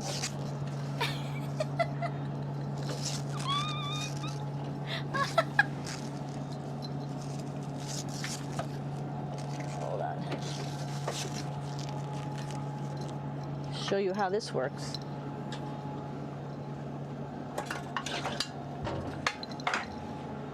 So you can see you can change your attitude just by going from one module to the next, going up from the cupola down here.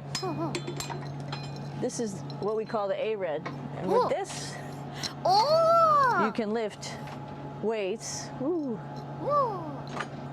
based on vacuum in these cylinders, just like you do at home at a gym. For example, if I wanted to do a squat, I could do it like this. Oops. I should need some weight on this thing. I'm not lifting with anything, so it's too easy. that looks very. One of the cool things you could do things that you can't do at home. Because there's no gravity. For example, single leg squats with just one leg, because the other leg, you won't fall over. So all sorts of stuff. You can also do bench press. We have a bench that we could add on here, so you can work on your beach muscles. Muscle. かっこいいね. Never skip Hey, a leg Aki, what are you day. doing down there? This is one of the cool things about space, too. It sort of looks like there's a big old hole here, but you don't even think twice about it. You could just jump over the hole, or if you want, you can go jump into the hole. I'm coming down. Woo! Wow! Then you can come right back up again, like Superman. Woo! To infinity and beyond. We're lucky we have a really cool big space station that you can fly around in. That's actually called the PMM. You might have saw it out the window. It's a big silver canister.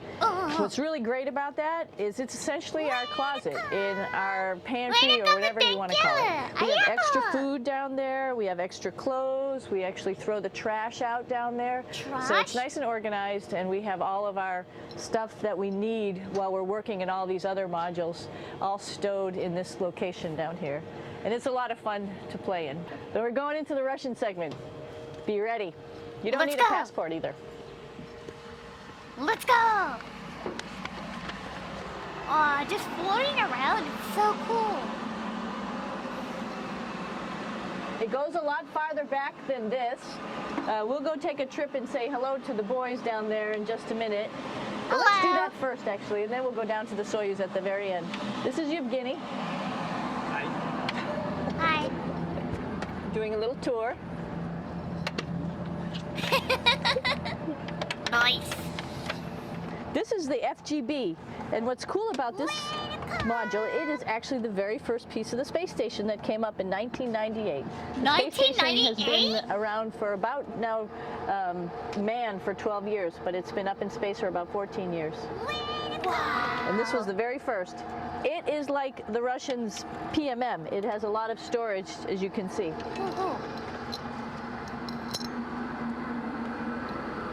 Wow. Space station's kind of old. Nah. Можно? Снимаем. Чуть-чуть. So here we are in the heart of the space station, really. This is the service module. This is the central post. In case we had any problems, I know a couple of the questions are about what type of things do you have to worry about. And some of the things we have to worry about in space are fire. If we had a fire, if we had a depressurization, like we were hit by a micrometeorite and it made a hole, or if we had some type of toxic atmosphere. Wait, is it possible to make a fire in the spaceship? Or space station? Is it possible to get the fire in there? 火事って起こんの? Yes? そうなんだ!マジ? Really? There could be a fire? そうなんだ! There's ammonia for our radiator, so there is a possibility that ammonia could come into the vehicle, and then it would be bad for all of us. If we have any of those problems, we come right here, which we call the central post. It is the main heart of the space station. It was also the first computers that came up here that ran the space station. And so behind this wall right here are these main computers. So we gather here as a group of 3 or 6 and then figure out how we're going to either fight the fire, patch the hole, or solve the toxic spill. And what's cool about this module, of course, it's the central post. It also has great windows right down toward Earth. It has controls to fly in visiting spacecraft if they need some assistance right here. It has Russian computers as well as American computers to help us control anything we need to on the space station. It's a couple of our crewmates back there, Oleg Novinsky on the right and Yuri Malenchenko on the left. Hello! And there's also a second bathroom here, which is really cool because 6 of us going to one bathroom is really tough. And so there's one bathroom here and one bathroom on the other side where I showed you. And you can probably see on the wall behind Oleg and Yuri some of the heroes of the space program. Sergei Korolev, who was the chief designer of putting men into space, and of course on the right-hand side, Yuri Gagarin, the first man to go into space. So this reminds us of our roots. Emergency meeting. Dude. Yuri, what are you doing? Что делать? Making coffee. Oh, it's a coffee, だって. Black coffee. Yeah. Nice. Looks good. Okay. Spasiba. Spasiba. We're going to check out our Soyuz real quick. Spasiba means thank you, right? Make sure it's ready to go. Spasiba. All right, back to the Soyuz. Spasiba, thank you.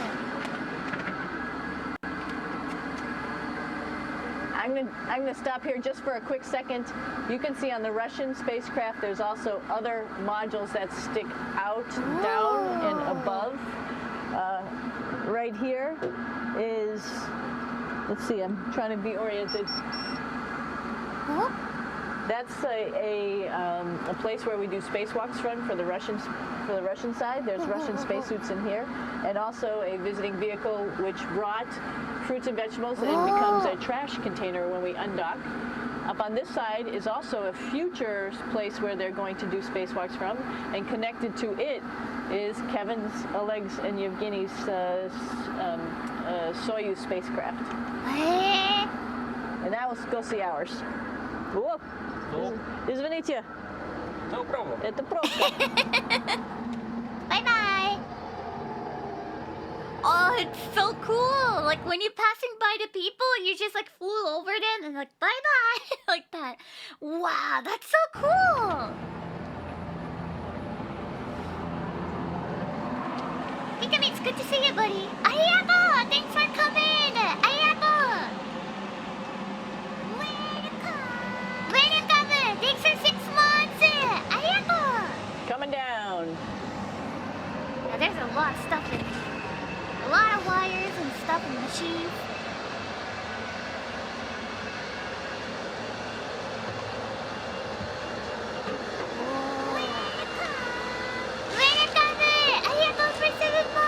It's a little tricky getting in here.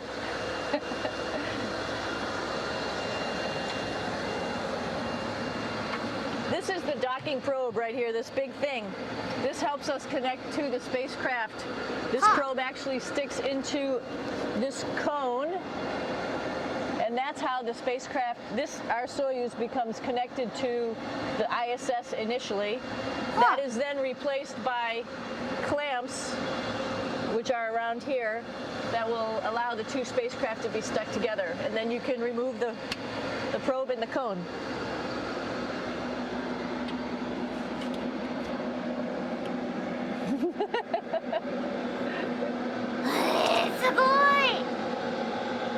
Wow! You okay? All right, so here we are in the Soyuz. This is what we call the BEO, the living compartment, Bitovoy Otsek in Russian. It also has a little bathroom. It's not as good as the other bathrooms, so we try not to use it too much. It has drinking water in it if we need something to drink. And then, of course, it's filled up with a lot of cargo for us. Bringing up and also bringing back down. It has a second purpose when it comes back to Earth. It serves as a garbage container. During the descent, we'll get rid of this area right here, and everything that's in it will just burn up as it's coming into the atmosphere. So that way we can get rid of a little bit of trash. But the main area where we were on launch and where we're going to be on descent is down here, because we're not part of the trash. So we're in a safe place. So we're in the descent module, SA. It's a little small, but I'm kind of having anxiety for some reason. I don't know why, but it kind of gives me anxiety though. Maybe because it's very narrow, I guess? Not sure how well you could see in here. Hold on for a second. I'm going to turn it up this way, just so you could see the hatch, and you could see Kevin. Oh, he's the camera guy! It's a little bit small, but we'll come in and show you around. You coming in? Probably not. Hi, Kevin.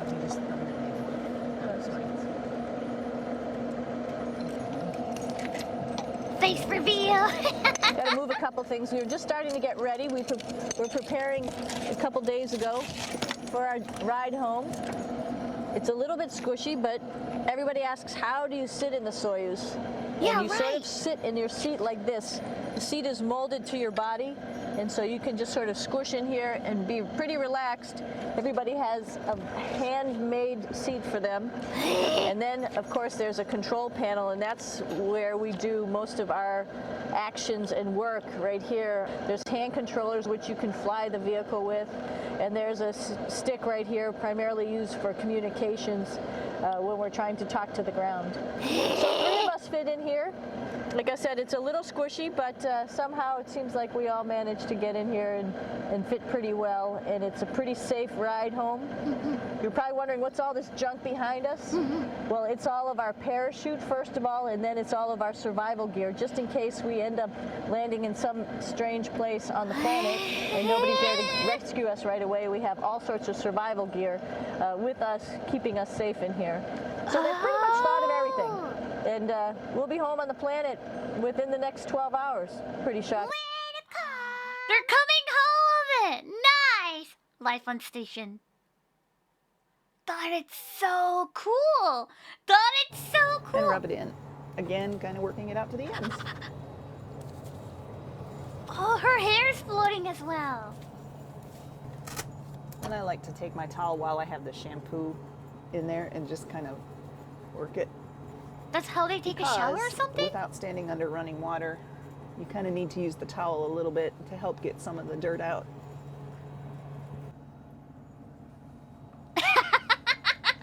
And that's it. Thank you.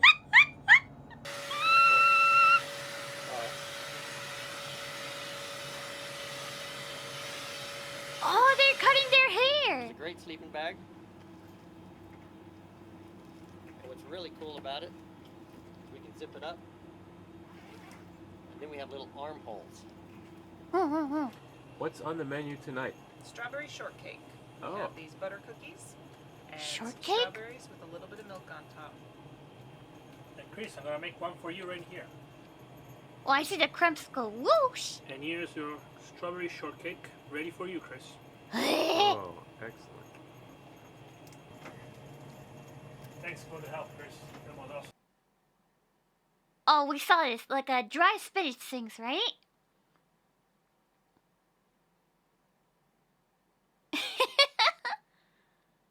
More? Okay, I'm gonna toss this. Ooh, peanut! Oh, that looks so strange.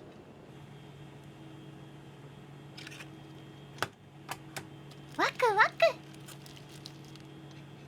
This works. Usually, the honey coming out pretty well there. There we go. Looks like just the right amount. Hey, so would you like to go to the space for like 6 months? Living like this? It's cool though, but One time. It's a little bit scary inside of a spaceship using a ball peen hammer, but it's done a good. Ah, びっくりした! びっくりした! Oh, it's been 2 months. Oh no, I mean 2 weeks. I forgot people have those. Thank you.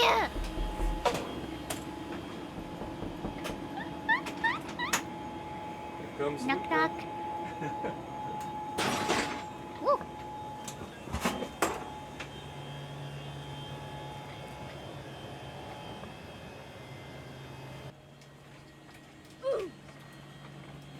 Staying here for 6 months is quite long, damn it. Yeah, they Now have let's like a drive big backwards. spaceship, but it's not really big. But without gravity, it looks really fun. Good thing.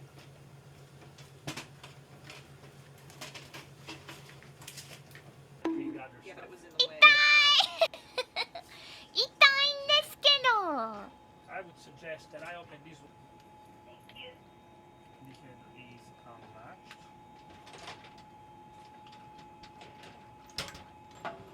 Oh yeah, they're doing their task. ねえ。タスク Among Us. Thanks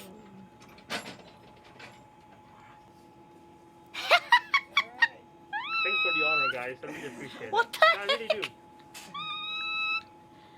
落書きされてる。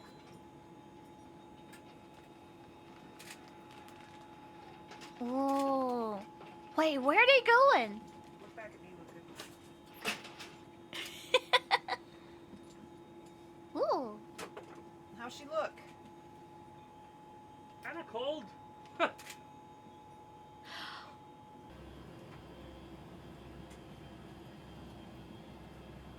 Ooh. I think resupply. Ah! Oh, it's that guy! The guy who showed us the dry spinach. Yeah, Chris! It's a Chris!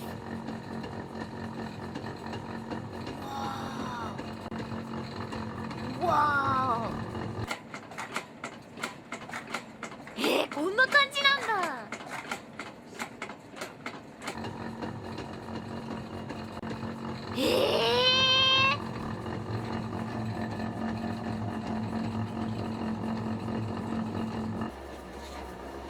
So you have to belt yourself to not flying away.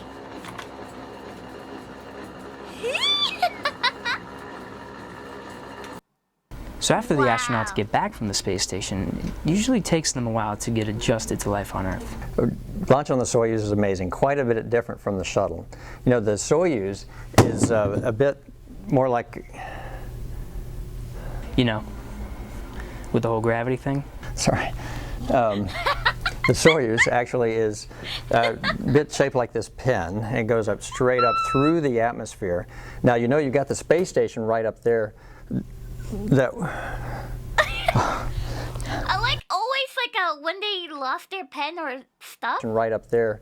That They look up, you know? They don't look down. If I drop my pen, I look down and try to find it. But always, when they drop it, they look up first. Nah. Oh, it's so cool. it's doing gravity. Black holes are one of the strangest things in existence. They don't seem to make any... That looks so... But would you stay in the spaceship for 6 months? In there for 6 months? It looks so cool though. I would love to, but 6 months? 6 months? Nah, it's quite long. Maybe 3 months I will, because I want to try some no gravity life, but 6 months? ね、そうそうそう。いやー、どうなんだろう。半年は長いよね、長いよ。But it looks so cool. It looks so cool though. ね。ありがとう Thank you! Thank you, thank you! Yeah, 1 month will be cool too. ね。And you're not gonna be able to use your comfortable bed. They have like a sleeping bag. It definitely takes the time to get used to it, down it. A lot of things are really different from yours. Any sense at all? Where do they come from? And what happens if you fall into one? Ooh.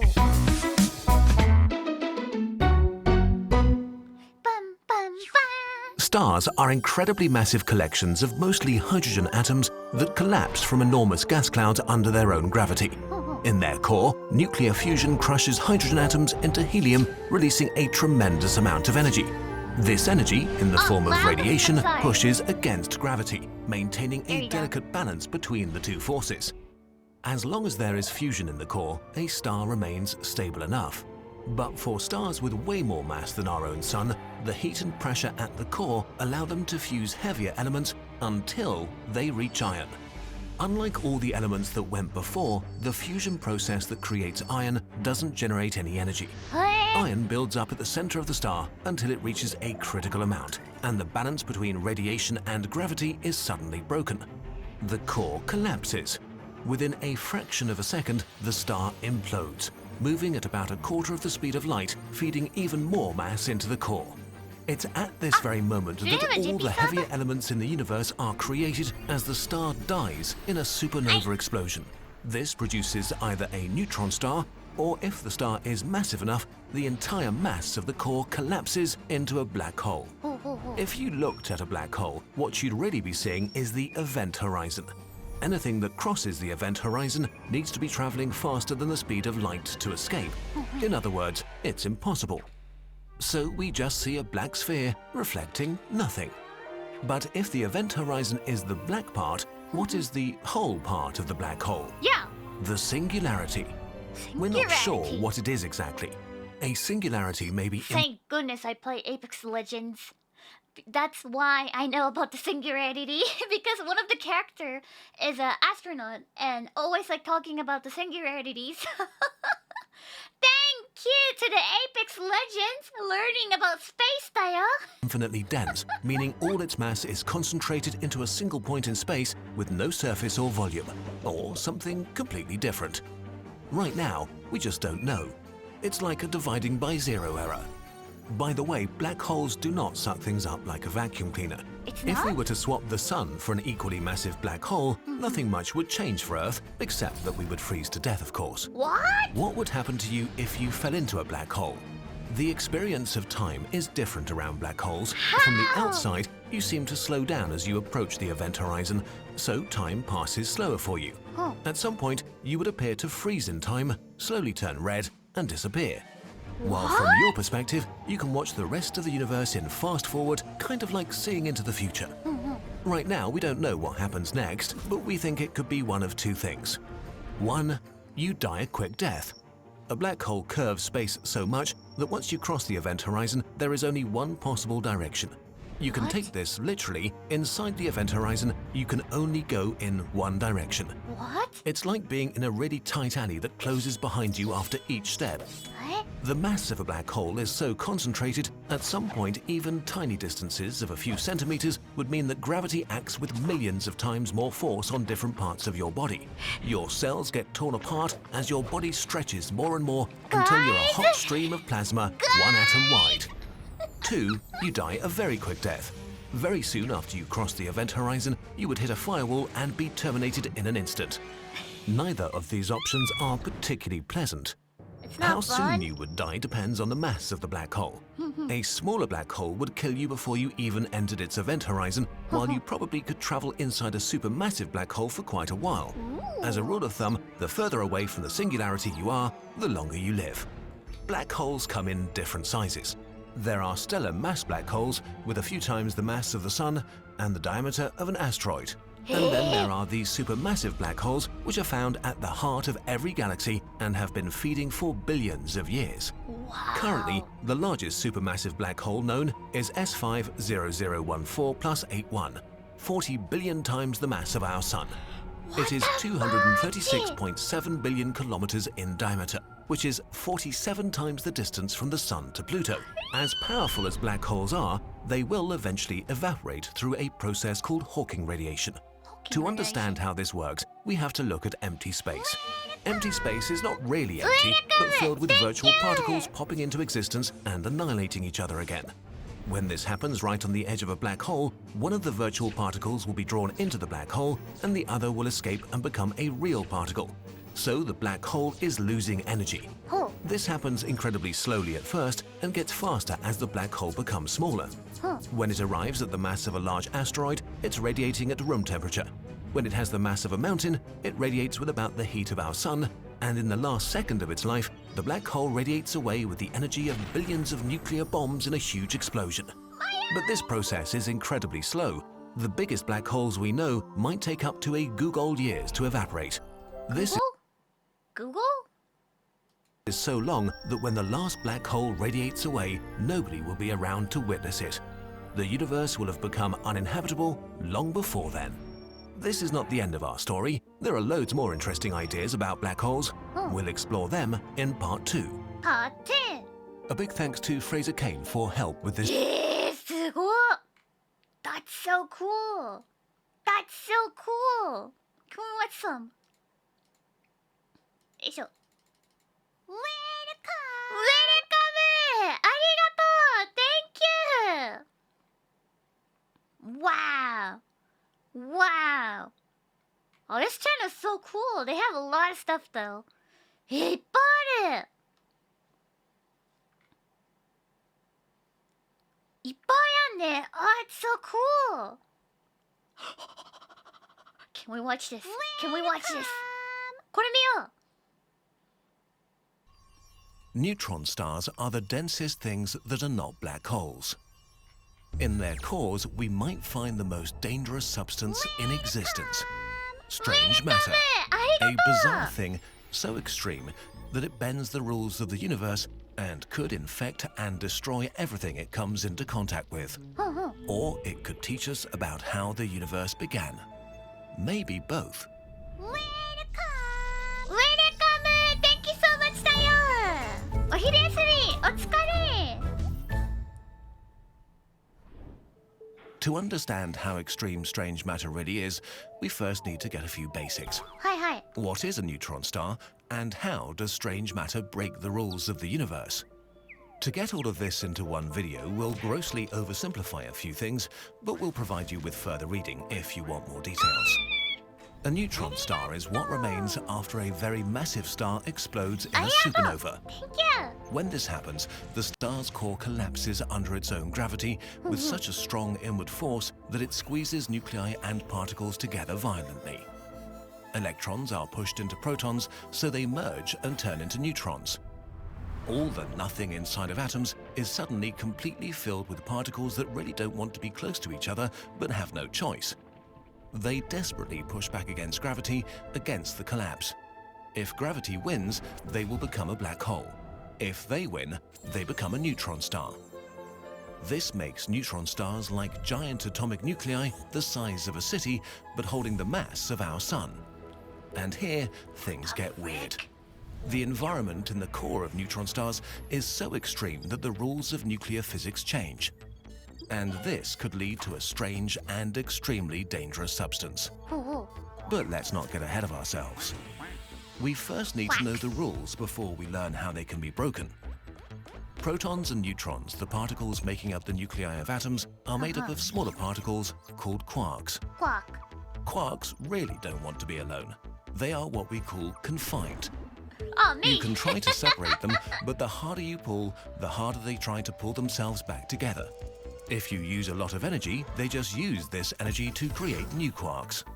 Quarks only exist together as the building blocks of other particles and have never been observed by themselves. They come in many types, but only two appear to make stable matter.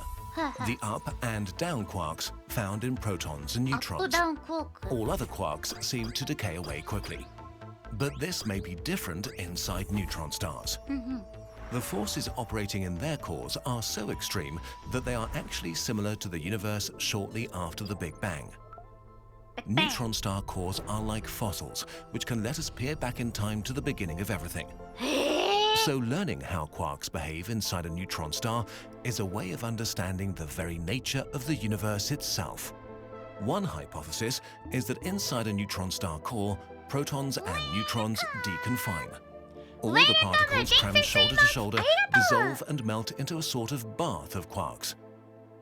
Uncountable numbers of particles become one giant thing made purely from quarks. Quark matter. A star made from this is called a quark star, though from the outside it may not look any different than a regular neutron star. For 7 months. Now we can finally talk about the most dangerous substance. If the pressure inside a quark star is great enough, it may get stranger. Literally. In the cores of neutron stars, some of the quarks may be converted into strange quarks. Strange quarks have bizarre nuclear properties, and they are heavier, and for the lack of a better word, stronger. If they turn up, they could create strange matter. Strange matter might be the ideal state of matter. Perfectly dense, perfectly stable, indestructible. More stable than any other matter in the universe. So stable that it can exist outside neutron stars. If this is the case, we have a problem. It might be infectious. Every piece of matter it touches might be so impressed by its stability that it would immediately turn it into strange matter too. Protons and neutrons would dissolve and become part of the quark bath, which frees energy and creates more strange matter. The only way to get rid of it would be to throw it into a black hole. But then again, who cares? All of it is inside neutron stars. Except when neutron stars collide with other neutron stars, or black holes, they spew out tremendous amounts of their insides, some of which could include little droplets of strange matter called strangelets. Strangelets are as dense as the core of a neutron star. They could be really small, maybe even subatomic, but even the largest strangelets wouldn't be any bigger than a rocket. These strangelets would drift through the galaxy for millions or billions of years until they meet a star or planet by chance. If one were to strike Earth, it would immediately start converting it into strange matter. The more it converts, the more it would grow. Ultimately, all of the atoms making up Earth would be converted. Earth would become a hot clump of strange matter the size of an asteroid. If a strangelet strikes the sun, it would collapse into a strange star, eating through it like fire through a dry forest.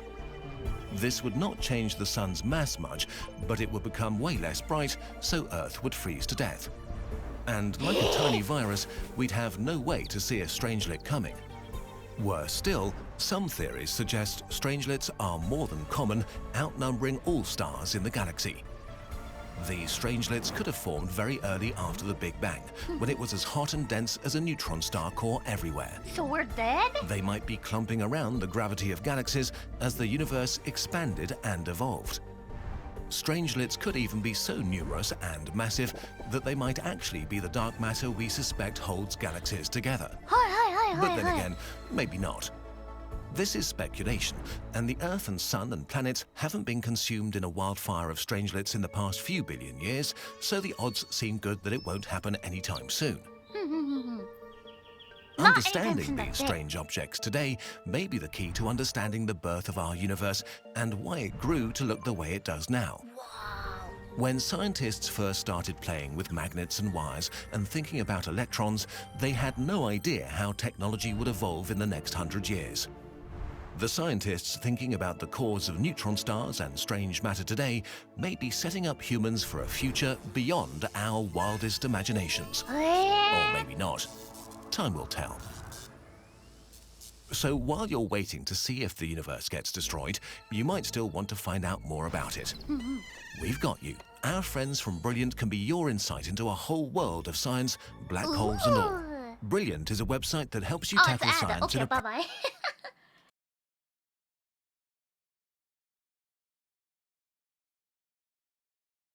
I sneezed again. Yeah. So, we're screwed. We're completely dead, isn't it? Yeah. It sounds like we're so dead. Wow, this turn is so cool. Yeah, tsugi. Ooh. What's the Fermi paradox? Let's watch. Fermi paradox. Are we the only living things in the entire universe? The observable universe is about 90 billion light-years in diameter. There are at least 100 billion galaxies, each with 100 to 1,000 billion stars. Recently, we've learned that planets are very common too. And there are probably trillions and trillions of habitable planets in the universe, which means there should be lots of opportunity for life to develop and exist, right? But where is it? Shouldn't the universe be teeming with spaceships? Let's take a step back. Yeah. Yeah, that's kind of right. Space is so huge, but we don't see any Even aliens. if there are alien civilizations in other galaxies, there's no way we'll ever know about them. Basically, everything outside of our direct galactic neighborhood, the so-called local group, is pretty much out of our reach forever because of the expansion of the universe. Even if we had really fast spaceships, it would literally take billions of years to reach these places. Oh no. Traveling through the emptiest areas in the universe. So let's focus on the Milky Way. The Milky Way is our home galaxy. It consists of up to 400 billion stars. That's a lot of stars. Counting one per second, it would take you 100 lifetimes to count them all. There are about 20 billion sun-like stars in the Milky Way, and estimates suggest that a fifth of them have an Earth-sized planet in its habitable zone, the area with conditions that enable life to exist. If only 0.1% of those planets harbored life, there would be 1 million planets with life in the Milky Way. But wait, there's more. The Milky Way is about 13 billion years old. In the beginning, it would not have been a good place for life because things exploded a lot. But after 1 to 2 billion years, the first habitable planets were born. Earth is only 4 billion years old, so there have probably been trillions of chances for life to develop on other planets in the past. If only a single one of them had developed into a space-traveling super civilization, we would have noticed by now. Right! What would such a civilization look like? There are 3 categories. A Type 1 civilization would be able to access the whole energy available on its planet. In case you're wondering, we're currently around 0.73 on the scale, and we should reach Type 1 sometime in the next couple of hundred years. We even didn't hit level 1? We even didn't hit the level 1 yet? Yet? Really? Wait, what level is a max? Net, holy crap! We still noob! We still noob now! Level 4 is a max? We're not even level 1. We're at the level 0.73? What the heck? Thanks for 6 months! Arigato! そうなんだ. We still what? We're at the level 0. Not even the 1. そうなんだ. Type Max 2 4? would be a civilization capable of harnessing all of the energy of its home star. This would require some serious science fiction, but it is doable in principle. Concepts like the Dyson sphere, a giant complex surrounding the sun, would be conceivable. Type 3 is a civilization that basically controls its whole galaxy and its energy. An alien race this advanced would probably be godlike to us. Wait, hold But on. why should we be able is a civilized giant complexion, but in all of the years. 3 on the scale, and we should reach Type 1 sometime in the next couple of hundred years. Type 2 would be a civilization capable of harnessing all of the energy of its home star. This would require some serious science fiction, but it is doable in principle. Concepts like the Dyson sphere, a giant complex surrounding the sun, would be conceivable. Type 3 is a civilization that basically controls its whole galaxy and its energy. An alien race this advanced would probably be godlike to us. But why should we be able to see such an alien civilization in the first place? If we were to build generation spaceships that could sustain a population for around 1,000 years, we could colonize the whole galaxy in 2 million years. sounds like a long time, but remember, the Milky Way is huge. So if it takes a couple of million years to colonize the entire galaxy, and there are possibly millions, if not billions of planets that sustain life in the Milky Way, and these other life forms have had considerably more time than we've had, then where are all the aliens? This is the Fermi paradox, and nobody has an answer to it. But we do have some ideas. Let's talk about filters. A filter in this context represents a barrier that is really hard for life to overcome. They come in various degrees of scary. 1. There are great filters, and we have passed them. Maybe it is way harder for complex life to develop than we think. The process allowing life to begin hasn't yet been completely figured out, and the conditions required may be really complicated. Maybe in the past, the universe was way more hostile, and only recently have things cooled down to make complex life possible. This would also mean that we may be unique, or at least one of the first, if not the first, civilization in the entire universe. 2. There are great filters, and they are ahead of us. This one would be really, really bad. Maybe life on our level exists everywhere in the universe, but it gets destroyed when it reaches a certain point, a point that lies ahead of us. For example, awesome future technology exists, but when activated, it destroys the planet. The last words of every advanced civilization would be, "This new device will solve all of our problems once I push this button." If this is true, then we are closer to the end than the beginning of human existence. Or maybe there is an ancient Type 3 civilization that monitors the universe, and once a civilization is advanced enough, it gets eliminated in an instant. Maybe there is something out there that it would be better not to discover. There is no way for us to know. One final thought, maybe we're alone. Right now, we have no evidence that there's any life besides us. Nothing. The universe appears to be empty and dead. No one sending us messages, no one answering our calls. We may be completely alone, trapped on a tiny moist mud ball in an eternal universe. Does that thought scare you? If it does, you're having the correct emotional reaction. If we let life on this planet die, perhaps there will be no life left in the universe. Life will be gone, maybe forever. If this is the case, we just have to venture to the stars and become the first Type 3 civilization to keep the delicate flame of life existing and to spread it until the universe breathes its final breath and vanishes into oblivion. The universe is too beautiful not to be experienced by someone. This video was made upon... Wow, that's insane! Isn't it? That's insane! Oh, there's a part 2. Let's watch. There are probably 10,000 stars for every grain of sand on Earth in the observable universe. We know that there might be trillions of planets, so where are all the aliens? This is the Fermi paradox. If you want to know more about it, watch part 1. Here, we look at possible solutions to the Fermi paradox. So, will we be destroyed, or does a glorious future await us?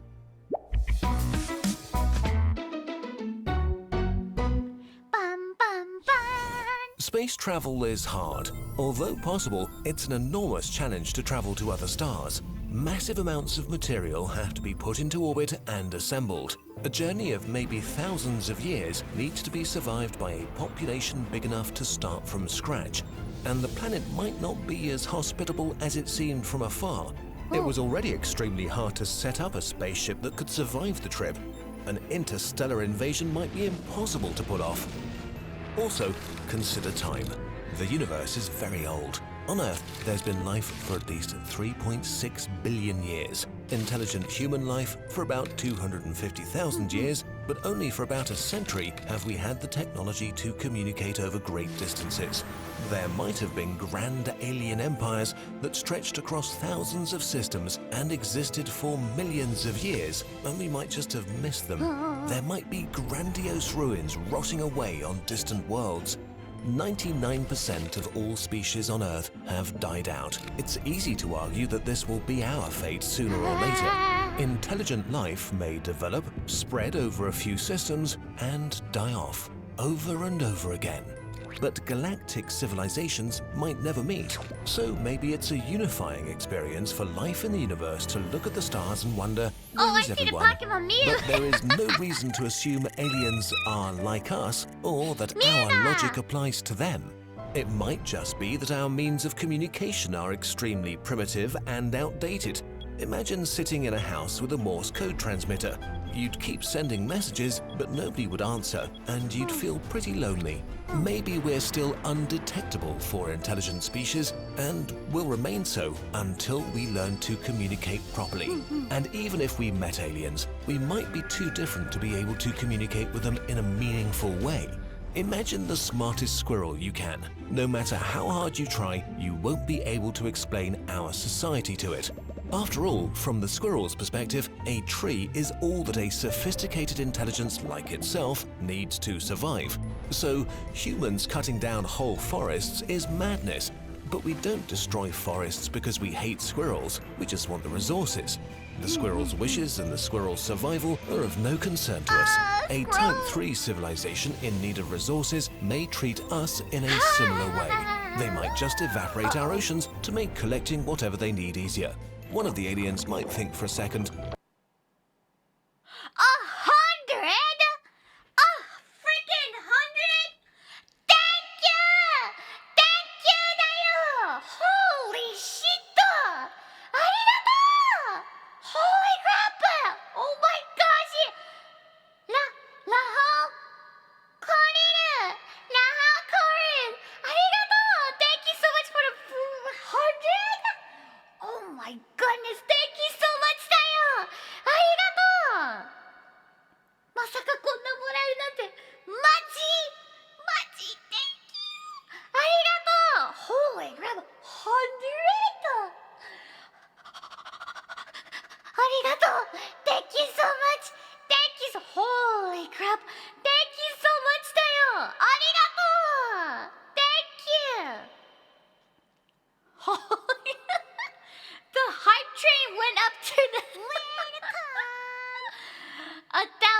1,400 in a second. Oh my gosh, thank you! ありがとう! Thank you so much だよ! ありがとう! It just went up to the 1490 in a second. Holy crap! Thank you! ありがとう! ございます! ありがとう! Thanks for 1,000! ありがとう! Oh my goodness, ありがとう! Is there any celebration today that I'm forgetting about? ありがとう! Wait, my birthday is next week, so it's not my birthday. Is there any anniversary that we have today? ありがとう! Thank you, Space Day! ありがとう! Thank you!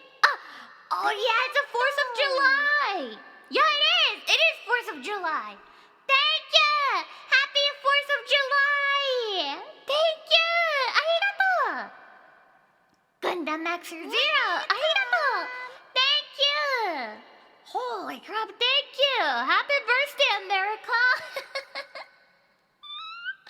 ありがとう! Thank you! ありがとう、ありがとう! Thanks for Prime! ありがとう! Happy birthday, America! Have a wonderful year, だよ! ありがとう! Thank you! Holy shit! Tears!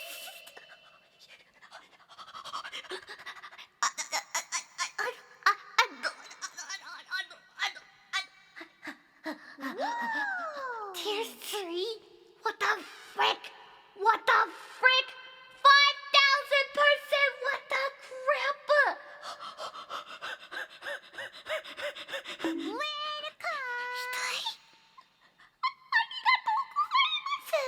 ありがとうございます！ありがとう！ Thank you so much だよ! Holy crap! Thank you so much! 40 tier 3 gets some!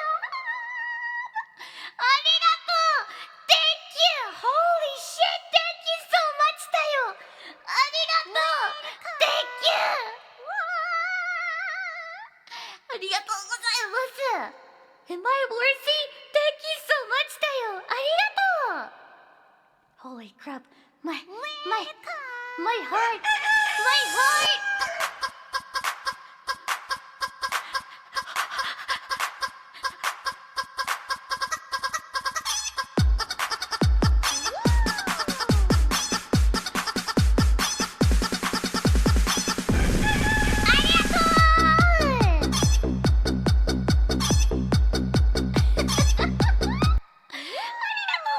Thank you so much だよ。ありがとう。And also, thank you for the rope wash for 5 gifts as well. Thank you. ありがとう。Holy crap, holy crap. ありがとう. Thank you. I hope you guys will enjoy the gift stuff だよ. Again, thank you to the... Thank you so much だよ. ありがとう. Thanks to the Laha Koriru. Laha Koriru. Am I pronouncing your name right? Laha Koriru. ありがとうだよ. Thank you. 何? お前はもう死んでいる。ありがとう. Thank you. Holy crap. ありがとう。ラハコリルありがとう。Holy shit, thank you. ラズリアありがとう。Thank you. I'm sweaty. I'm sweaty だよ. I have a nervous sweat. I am so nervous. ありがとう. Thank you. だよ. Holy shit, ありがとう. やば. やば. Tier 3 is like a really expensive one, right? ありがとうございます。ありがとう。いやー、ドキドキした。My heart is still ドキドキ。My heart is still ドキドキ。ありがとう。Welcome。Welcome。ありがとう。ありがとうだよ。Thank you。The 40 tier 3 are worth twice the price of 100 tier 1, by the way. ありがとう。ありがとう。Thank you. Welcome. だよ。ありがとう。Tier 3 is at $25? Holy crap. ありがとう。Thank you. Equal to 200 tier 1? ありがとう。Thank you. ありがとうだよ。Thank you. ありがとうございます。ありがとうございます。I'm gonna try not to let the Japanese government steal my money as a tax. I'm gonna keep it. I'm gonna keep it だよ。ありがとう。Thank you. 本当にありがとうございます。Tax invasion hype.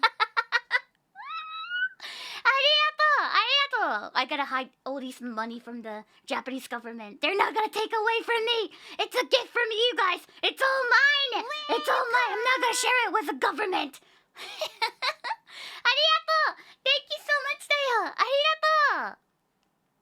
ありがとうございます。Again, ありがとう So much for the huge support. ありがとう Thank you. いやいや、びっくりした。びっくりした。ありがとう。ね。Hey. Hello? Hello? Holy shit! レッドありがとう Thank you! Hi, my name is Pikamee. I'm a VTuber. Hey, だよ。ありがとう Thank you! Spending red super and just saying hey? What a Chad! Just saying hey? What a Chad だよ。ありがとう。Hi. Hello. My name is Pikamee. Hello. Look my waving hands. He just gave you $1750. Oh my goodness, thank you. Hey. ありがとう Thank you. Hence review Pogu. Pogu. Hello. ありがとう Thank you だよ Hello. ありがとう so much. ありがとうございます。ありがとうございます。Thank you. Is it free Super Day? No, it's not. Definitely it's not. ありがとう Oh, I'm so sweaty. I gotta take a shower after this. I have a nervous sweat all over my... Arigatou gozaimasu. Thank you. I gotta take a shower after the stream. Pachi, pachi, pachi, pachi. Arigatou. Thank you. Arigatou. Thank you. Arigatou for the huge support, Dayo. To all of you guys. Arigatou. And thank you so much for waiting for me for 2 weeks until I finished all the packing from the Isekai Pikamee merch packing. Thank you so much for waiting for 2 weeks. Arigato! Thank you! Arigato! Okay, I'm okay now. Arigato! Arigato! Ha. Ha. Arigato! なんか緊張して汗ダラダラなんだけど。はー。ありがとう。ありがとう。 It is worth reminding you that donating this much equivalent money is impossible on YouTube in a single day, and he is literally $250 shy of hitting YouTube's weekly limit. Oh yeah, right. ありがとうございます。ありがとう。Thank you だよ。Like I said, I will try to keep all my money from the Japanese government. I'm not gonna share with them. Tax ambition. Let's go だよ。ありがとう Thank you! And I hope you guys will enjoy the video as well. ありがとう Thank you! ありがとうではでは、戻りましょうか。ありがとう Thank you so much! ありがとう Thank you! ではでは、戻ります Oh, tiny little apes. They build really cute concrete structures. Oh well, now they're dead, before activating warp speed. But if there is a civilization out there that wants to eliminate other species, it's far more likely that it will be motivated by culture rather than by economics. And anyway, it would be more effective to automate the process by constructing the perfect weapon. A self-replicating space probe made from nanomachines. They operate on a molecular level incredibly fast and deadly, with the power to attack and dismantle anything in an instant. You only need to give them 4 instructions. 1. Find a planet with life. 2. Disassemble everything on this planet into its component parts. 3. Use the resources to build new space probes. 4. Repeat. A doomsday machine like this could render a galaxy sterile in a few million years. But why would you fly light years to gather resources or commit genocide? The speed of light is actually not very fast. If someone could travel at the speed of light, it would still take 100,000 years to cross the Milky Way once, and you'll probably travel way slower. There might be way more enjoyable things than destroying civilizations and building empires. An interesting concept is the Matryoshka brain, a megastructure surrounding a star. A computer of such computing power that an entire species could upload their consciousness and exist in a simulated universe. Potentially, one could experience an eternity of pure ecstasies without ever being bored or sad. A perfect life. If built around a red dwarf, this computer could be powered for up to 10 trillion years. Just like Who would want to SEO? conquer the galaxy or make contact with other life forms if this were an option? All these solutions to the Fermi paradox have one problem. We don't know where the borders of technology are. We could be close to the limit or nowhere near it, and super technology awaits us, granting us immortality, transporting us to other galaxies, elevating us to the level of gods. One thing we do have to acknowledge is that we really don't know anything. Humans have spent more than 90% of their existence as hunter-gatherers. 500 years ago, we thought we were the center of the universe. 200 years ago, we stopped using human labor as the main source of energy. 30 years ago, we had apocalyptic weapons pointed at each other because of political disagreements. In the galactic timescale, we are embryos. We've come far, but still have a long way to go. The mindset that we really are the center of the universe is still strong in humans, so it's easy to make arrogant assumptions about life in the universe. But in the end, there's only one way to find out, right? Hey everybody, we finally have a... Do you believe? Do you have a limit of the science? I'm not sure about it. I don't know. Nah. But always I've been wondering why we haven't found an alien yet, though. Because every time when I see about the topic about the space, they're talking about how big it is, how wide it is, how massive it is, like that. But we're never encountered alien before. Ne! So. It's unlimited? Ne! I hope so too! I hope so. すごいね. Do you guys believe aliens? For me, it's not like I'm believing it, but I hope there's an alien though. Nah, the space is massive, so I hope there's some kind of like a intelligence creature out there. Nah. そう。でも宇宙人さ、こんだけ広ければいそうだけどね。どうなんだろう。Aren't you one? No, I am a monster. I'm not alien, I'm a monster. そう。すごいね。Believe and know, but I want it. Yeah, I can tell. So I don't believe it, but like I hope so. I hope there's an alien though. そうなんだ. I hope we're not the only one in the space though. That's too lonely. あとは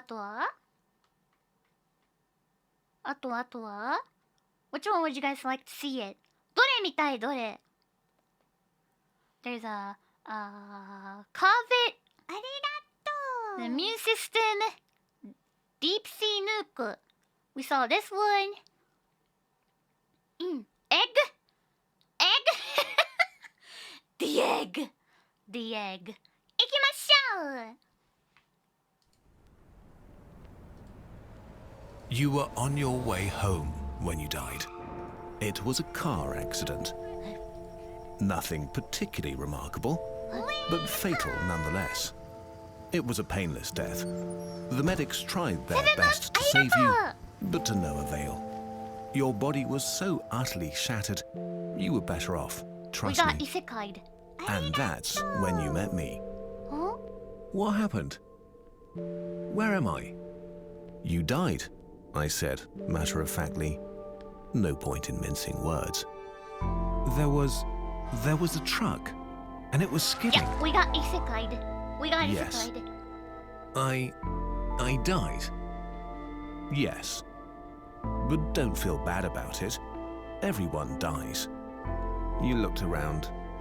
There was nothingness. Just you and me.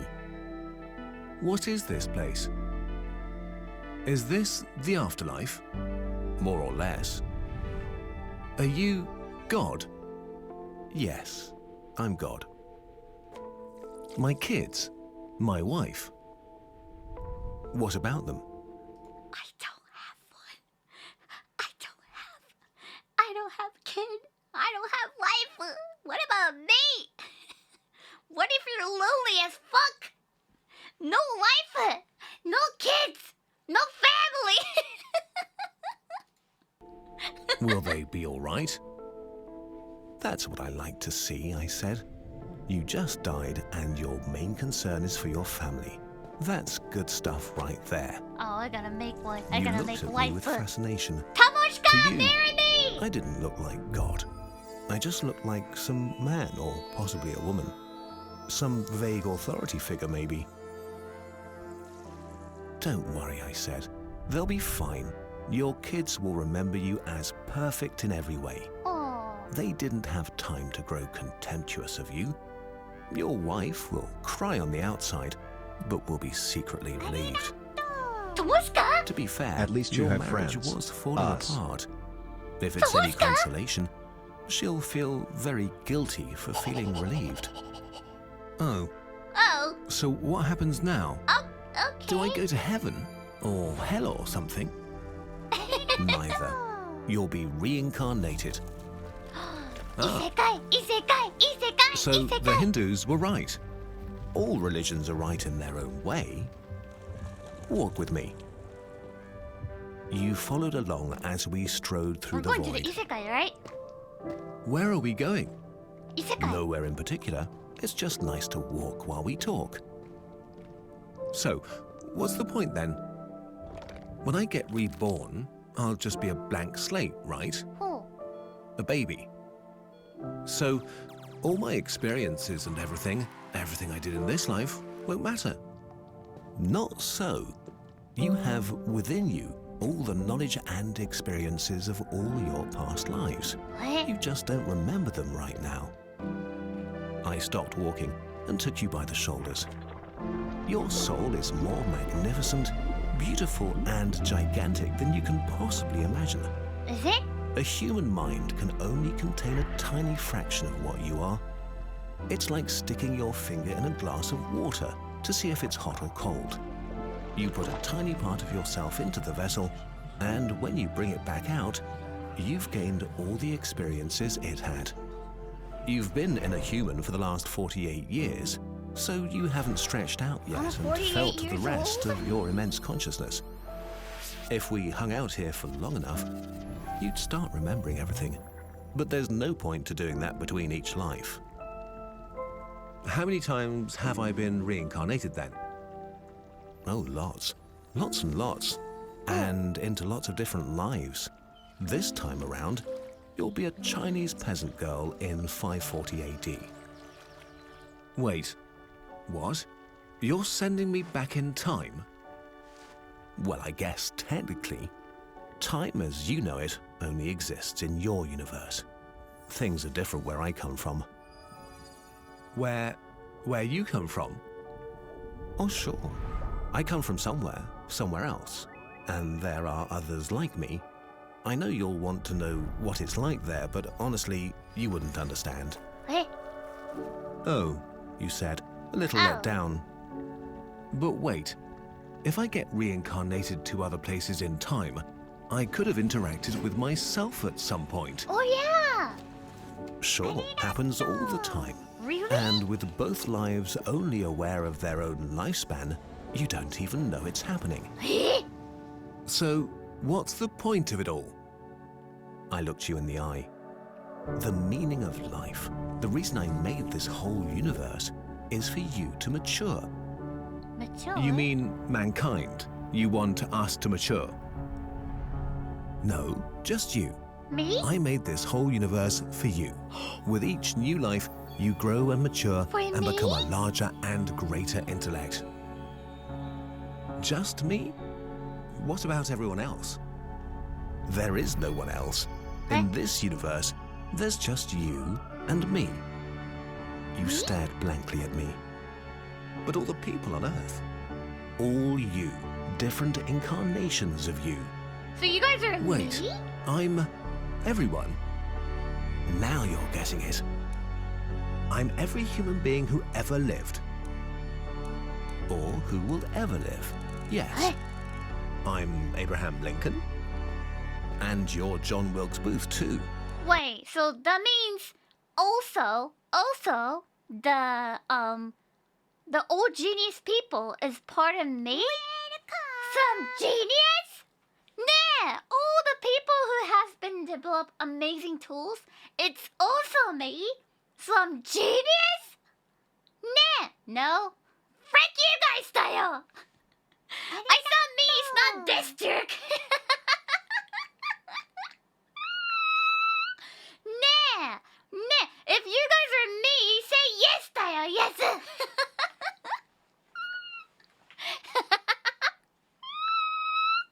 I'm a Hitler, you said, appalled. And you're the millions he killed. I'm Jesus. And you're everyone who followed him. Yes style. Oh, thank you. You fell silent. Every time you victimized someone, you were victimizing yourself. Every act of kindness you've done to yourself. Every happy and sad moment ever experienced by any human was or will be experienced by you. You thought for a long time. I'll remember you as perfect in every way. Chinese peasant, Raja, and me. So now, who were victimizing yourself? when I was in the school, I got a little bully, not serious but I got the little bully. So I got bullied by myself. So I'm jerk. I'm jerk, but sometimes I'm nice, but I'm jerk. yourself. Every act of kindness you've done, Yes. you've done to yourself. Every happy and sad moment ever experienced by bully any myself, human Dale? was or will be experienced by you. You thought for a long time. Jerk me. Why? That sounds very Why wrong. do all this? Because someday you will become like me. Because that's what you are. You're one of my kind. You're my child. That's not Wow, what I mean. you said That's incredulous. Not what I You mean meant. I'm a That's not god? what I meant. Hold up. That's not. No. Jerk and Pikamee is jerk me. You know. Forget about it. Nothing. Forget about what I said. Fuck. It's a jerk and Pikamee. You know, jerk and Pikamee. Not other meaning. The moment when I said, the chat is like full of AO. Pika?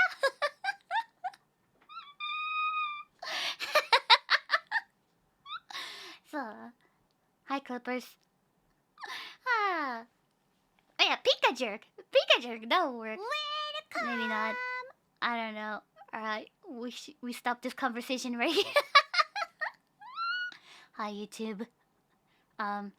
Don't get demonetized this time, Dayo. Itai kedo I deserve it. Arigato! Thank you! No, not yet. You're a fetus. You're still growing. Once you've lived every Maybe we human know life why throughout all time, now we know why you did will have grown enough Kojama to got be demonetized born. a little bit. So the whole universe, it's just an egg, I answered. Egg! Now it's time for you to move on to your next life. And I sent you on your way.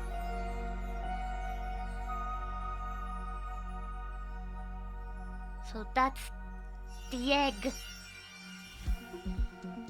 Egg. なるほどね。Welcome! Thank you! ありがとう Hold up. Mars base? Is that possible? Is that possible? From hostile deserts to lonely islands and the highest mountains, wherever... So, if you're living except Earth, where would you like to live? For me? I don't know. Maybe Mars? I saw some movie that like people living in the Mars, so maybe we can live in Mars though. Moon? But they don't have anything in the moon, じゃない? Ne. They don't have anything in the moon, でしょ? Wait, can we actually live in the moon? But it's smaller than the Earth, right? One time I saw that like the place sell moon. Is that real? Is that real? Like some place they sell a tiny space in the moon though, and you can claim that this space in the moon is mine like that. Is that a scam or a real thing? That's a scam? Or is that a real thing? Nothing is real. That's a scam? Really? That's a scam? なんだよ I saw I can buy moon! ねえ it's a scam? Alright then, alright. there is space to expand into, humans do so. So it's hardly surprising that we're already making preparations to set foot on Mars and to create the first permanent colony outside of Earth, maybe even terraform another planet and turn it into a second blue home. But wait, before we can get to the nice future stuff, we first have to complete the second phase of colonization, creating a semi-permanent outpost to prepare the ground for a larger human presence. But doing so will be gruesome.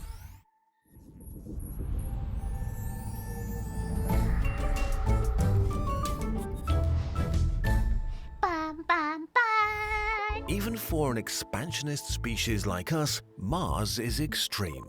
At first glance, Mars seems familiar. Polar ice caps, large valleys, liquid water under its surface, and a day barely longer than Earth's. The ideal place for us to go. Unfortunately, Mars is actually a cold, radioactive desert where the ground is poisonous and breathing is impossible. Oh. Mars is awful. You almost certainly don't want to go there. The pioneers doing the hard work on Mars will have an intensely stressful life filled with incredibly challenging problems never encountered before.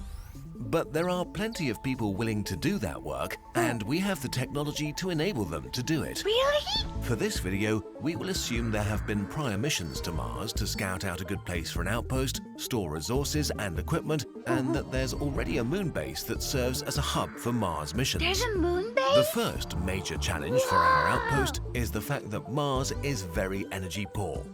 Because of its distance from the sun, solar power is only 40% as effective Our as on secret Earth. weapon for Mars is Matt Damon. But even this weakened sunlight is often obscured for days by enormous dust storms. Solar power alone will probably not be enough. Alternatives such as wind power and geothermal energy are also unfeasible, as there's hardly any atmosphere and Mars's interior is much too cold. Initially, nuclear technology might be the only option. Since Mars doesn't have easily accessible radioactive elements, the nuclear fuel needs to come from Earth along with the reactor. If we do set it up, it could power our small outpost for the first few years. Unfortunately, all that energy won't be very useful if we can't breathe. Mars's atmosphere is only 1% as dense as Earth's and mostly made up of CO2. So our habitats need to be pressurized and filled with an artificial atmosphere made of nitrogen and oxygen, which comes with more problems. Corners and flat walls are weak points, so the habitats will have rounded and smooth shapes to handle the stress of great pressure differences between the interior and exterior. The airlocks need to be very airtight and work perfectly every time. Without an extensive magnetosphere or a dense atmosphere, half of all radiation coming from space reaches the ground. A person on the surface would be subjected to 50 times the radiation that they would be on Earth. 3 years on the surface of Mars exceeds the radiation dose limits imposed on NASA astronauts for their entire career. This increases cancer risks significantly. To prevent that, we could shield our habitats with a thick layer of frozen CO2 that can be harvested directly from the atmosphere. Covering the dry ice with a meter of dirt would further increase the level of protection. Sadly, this means almost no windows. From the inside, most living spaces will be windowless tunnels. From the outside, they'll look like burial mounds. All of this would still not hold back all the radiation, but reduce it just enough to be survivable for long periods of time. It won't, however, protect anyone who ventures outside. So remote-controlled robots will be used for routine work on the surface while our crew stays inside. Staying inside is a good idea for another reason: Mars dust. It's much finer than dust on Earth, so it could find its way into the gears or electronics of our machines. Because it's also very dry, it's electrostatically charged, sticking to everything, like spacesuits. It will be impossible to avoid carrying lots of Mars dust into our habitat and into the lungs of our crew. To make this even worse, Mars's soil is filled with very toxic perchlorate salts. Constant exposure could be deadly. This problem I'm not can sure still if be I want to overcome, live though. in there anymore. Spacesuits, for example, could be made in a way that they never truly enter the base, but stay attached to the outside of the habitats. Okay, great. Now we've safely isolated humans in terms of energy and air, and protected them from cancer, we just need to feed them. Water is easy to come by if a settlement is positioned near the Martian poles with their thick layers of ice. So there is a Growing one. food is a different kind of challenge, though. Mars's soils are alkaline and lack the vital nitrogen compounds that plants need to grow. Before we can grow anything, we will have to decontaminate the soil, which is difficult and expensive. Then the soil can be fertilized using recycled biological waste. All of this will take a lot of time and is very energy intensive. So we might use aquaponics to raise fish and plants together, making the astronauts' diets more varied and tasty at the same time. This will be an important psychological boost for our overworked crew. All of these things don't solve one fundamental problem, though. Mars has only 38% of Earth's surface gravity, which That means we can jump higher? That means we can jump higher? That's kind of cool, though. Nah, I love that. that's not gonna be a problem for me. Which could cause Maybe? muscle wasting, I guess? bone loss, and Oh, probably it's a cardiovascular problem. problems. Alright, that's a problem. While this might be solved in the future by setting up rotating living spaces, Mario for in now life, our crew in has real to life. live with low gravity and exercise a lot to slow the degradation down. The crews will probably have to rotate every few years.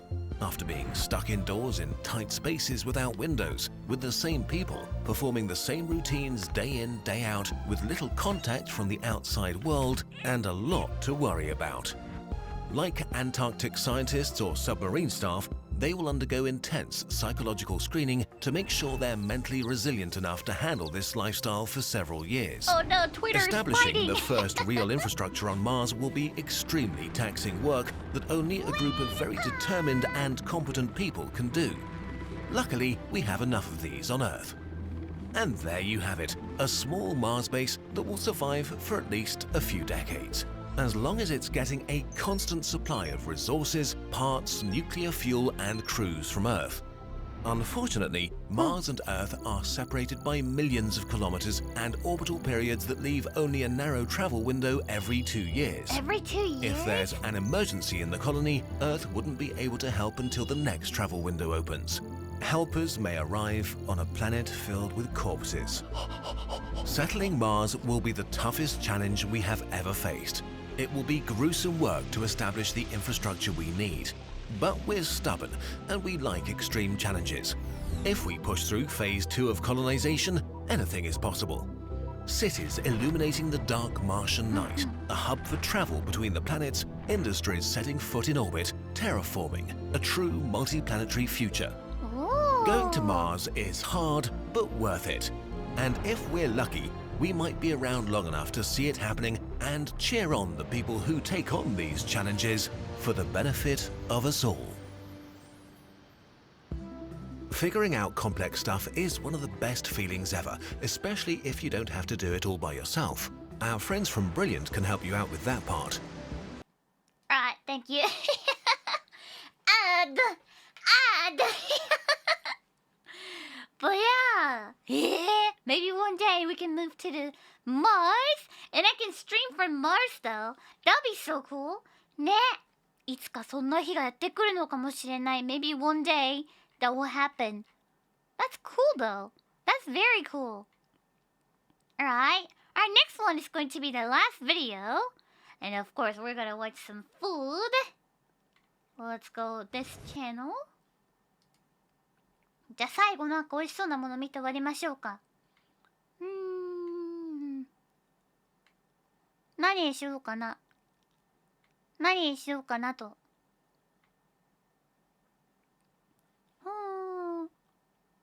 Trying special edition Japanese cup noodle.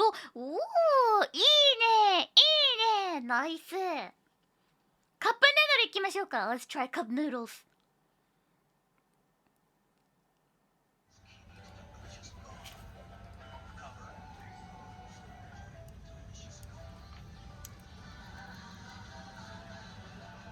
They have so many kinds of cup noodles though.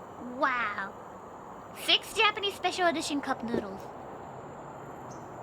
Ooh. だるまだ。合格必勝。Oh, these one for the yeah, like a supporting student. They have a test. They have an exam to get in the university or high school. So these are like a package for the supporting student saying, "You got this, ganbatte," like that. So.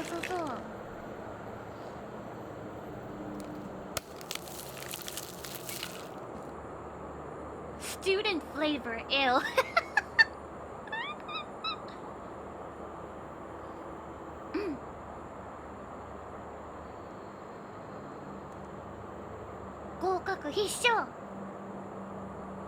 Yeah, they're having an exam.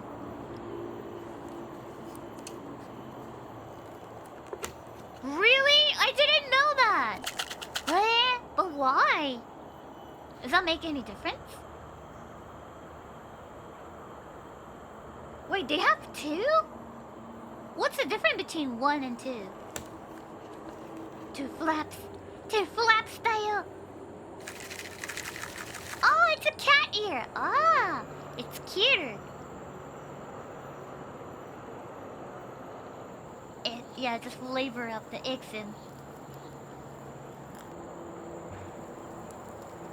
Oh, it's cute. It's like a cat ears. Kawaii. Oh. Toot, toot, toot, toot. Good luck.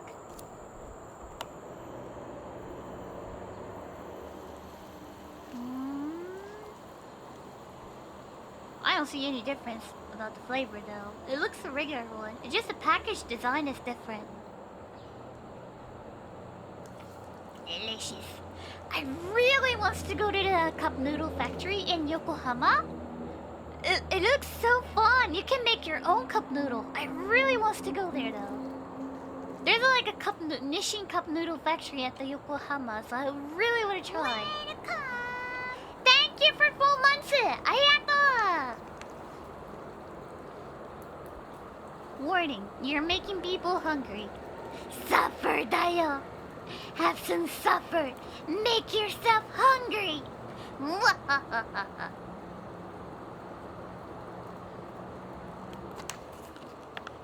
Ooh, oh, it's a seafood. I never had a seafood flavor before, because I don't really eat seafood.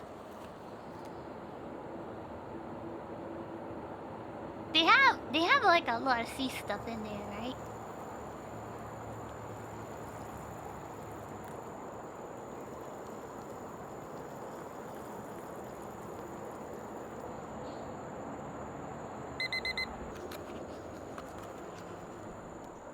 Is that crab? Is that crab? They have crab in there? なるほど。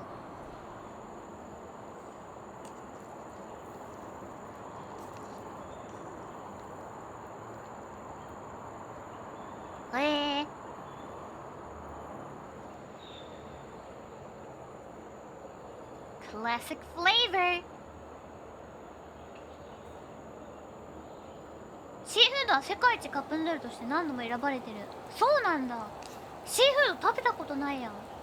カレー好きカレー。I love curry one. Curry and chili tomato. They have a cheese fondue. Garlic cheese fondue. That looks so good. I never tried that before, but it looks so good. めっちゃ美味しそう。Oh, cheese looks good. The last time I had a cheese cup noodle, I got sick. Oh no! Oh no! I hope you're okay now.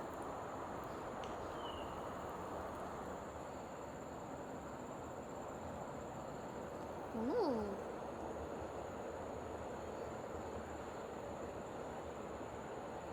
Oh, it's thicker. Nicha. Oh, I can tell it's a cheesy. Nah, it's a cheesy though. Hurrah! I can tell. Just like our cheese fondue. Oh, miso flavor. I never tried, but I'm kind of curious though. Miso あるよね、miso. 美味しそう。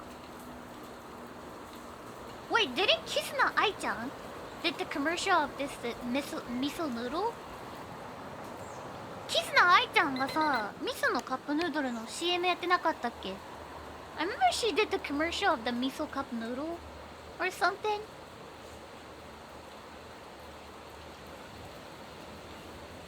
Oh, I think she did though. ねえ、やってたよね、アイちゃん。そうそうそう。Yeah, she did a commercial of the miso cup noodle.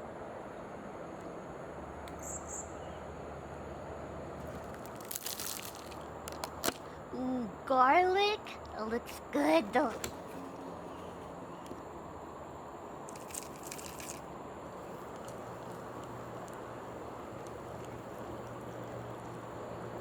I wanna try it. It looks good though.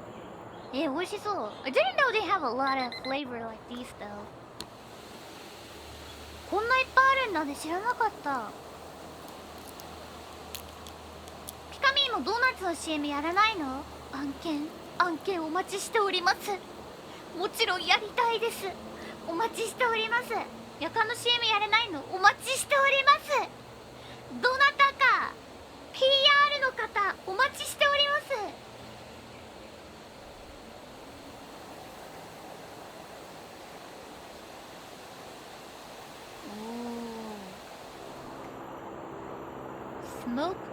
Smoked bacon curry cup noodle? What? Bacon flavored curry?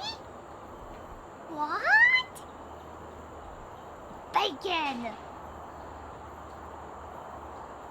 Big.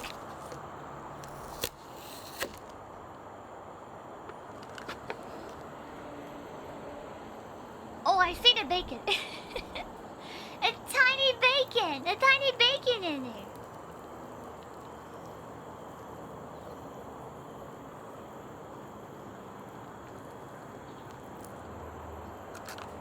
Oh, they have sticker! Yeah.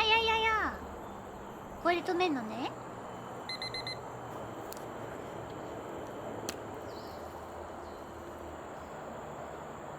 やっぱカップヌードルはたまに食べると美味しいよね。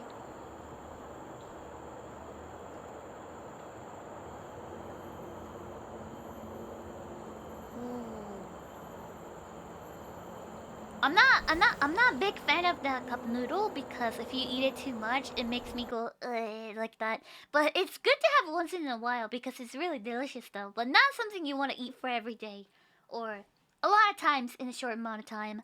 ね。いやー楽しかった。ということでね。以上となります。That's it for today. ありがとう. Thank you so much for coming. My next stream is going to be on Friday on my time and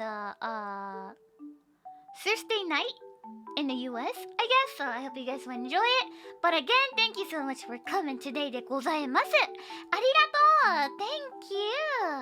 Alright, time for the raid だよ. Thank you so much for the whole support だよ. ありがとう. Thank you. ありがとう. And also, thank you so much for waiting me for 2 weeks. And I am so glad to be back on stream. ありがとう. Thank you. And I hope you guys will have a wonderful night or a wonderful week だよ. ありがとう. Thank you. では。ありがとう.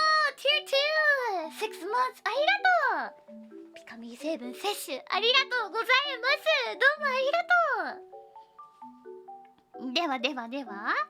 Any recommendation for person that we're gonna rate today? ねえ、どうしましょうか。では Welcome! ありがとう for 7 months! ありがとう。ありがとう for 4 months! Thank you so much だよ。ありがとう。Welcome! 誰かいるかな？ Let's rate to somebody we never did the rate before, so どうしましょうか。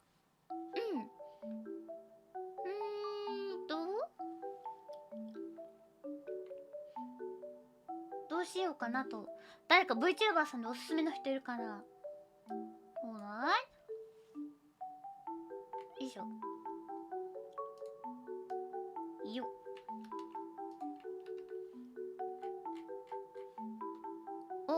Maya? Alright, let's do the raid to the Maya. Alright, let's do the raid to the her name is Maya. She's an amazing VTuber. Thank you so much for the recommendation. And she is currently playing The Witcher 3. Ooh, nice game. では今日はね、またレイドして終わりにしようと思います。今日はウィッチャー3を遊んでるメイヤさんのとこにレイドしようと思います。I love this raid system. I love to support a lot of VTubers. ね、そう、this raiding system is really fun though. I love it so much. ありがとう Thank you! ね、like supporting a lot of people is really fun though. So I love this system. ありがとう Thank you! You can rate YouTube now. For me, for my channel, I can't do it yet. But also, I heard that you have to add the people on the list So it's quite different, but yeah. There's a race system coming to YouTube as well. That's kind of cool. では、本日はこんな感じで終わりにしようと思います。Thank you so much for coming だよ。ありがとう。Thank you. ありがとう。I hope you guys will have a wonderful night or day. Thank you so much for coming and thank you so much for making my stream a lot of fun だよ。ありがとう。本当に今日もありがとうございました。来てくれてありがとう。Thank you. And I hope you guys will have a wonderful day だよ。ありがとう。ではまた次回お会いいたしましょう。I will see you guys on my next stream だよ。ありがとう。それではバイバイ。バイバイ。バイバイ。バイバイ。またね。バイバイ。バイバイ。バイバイ。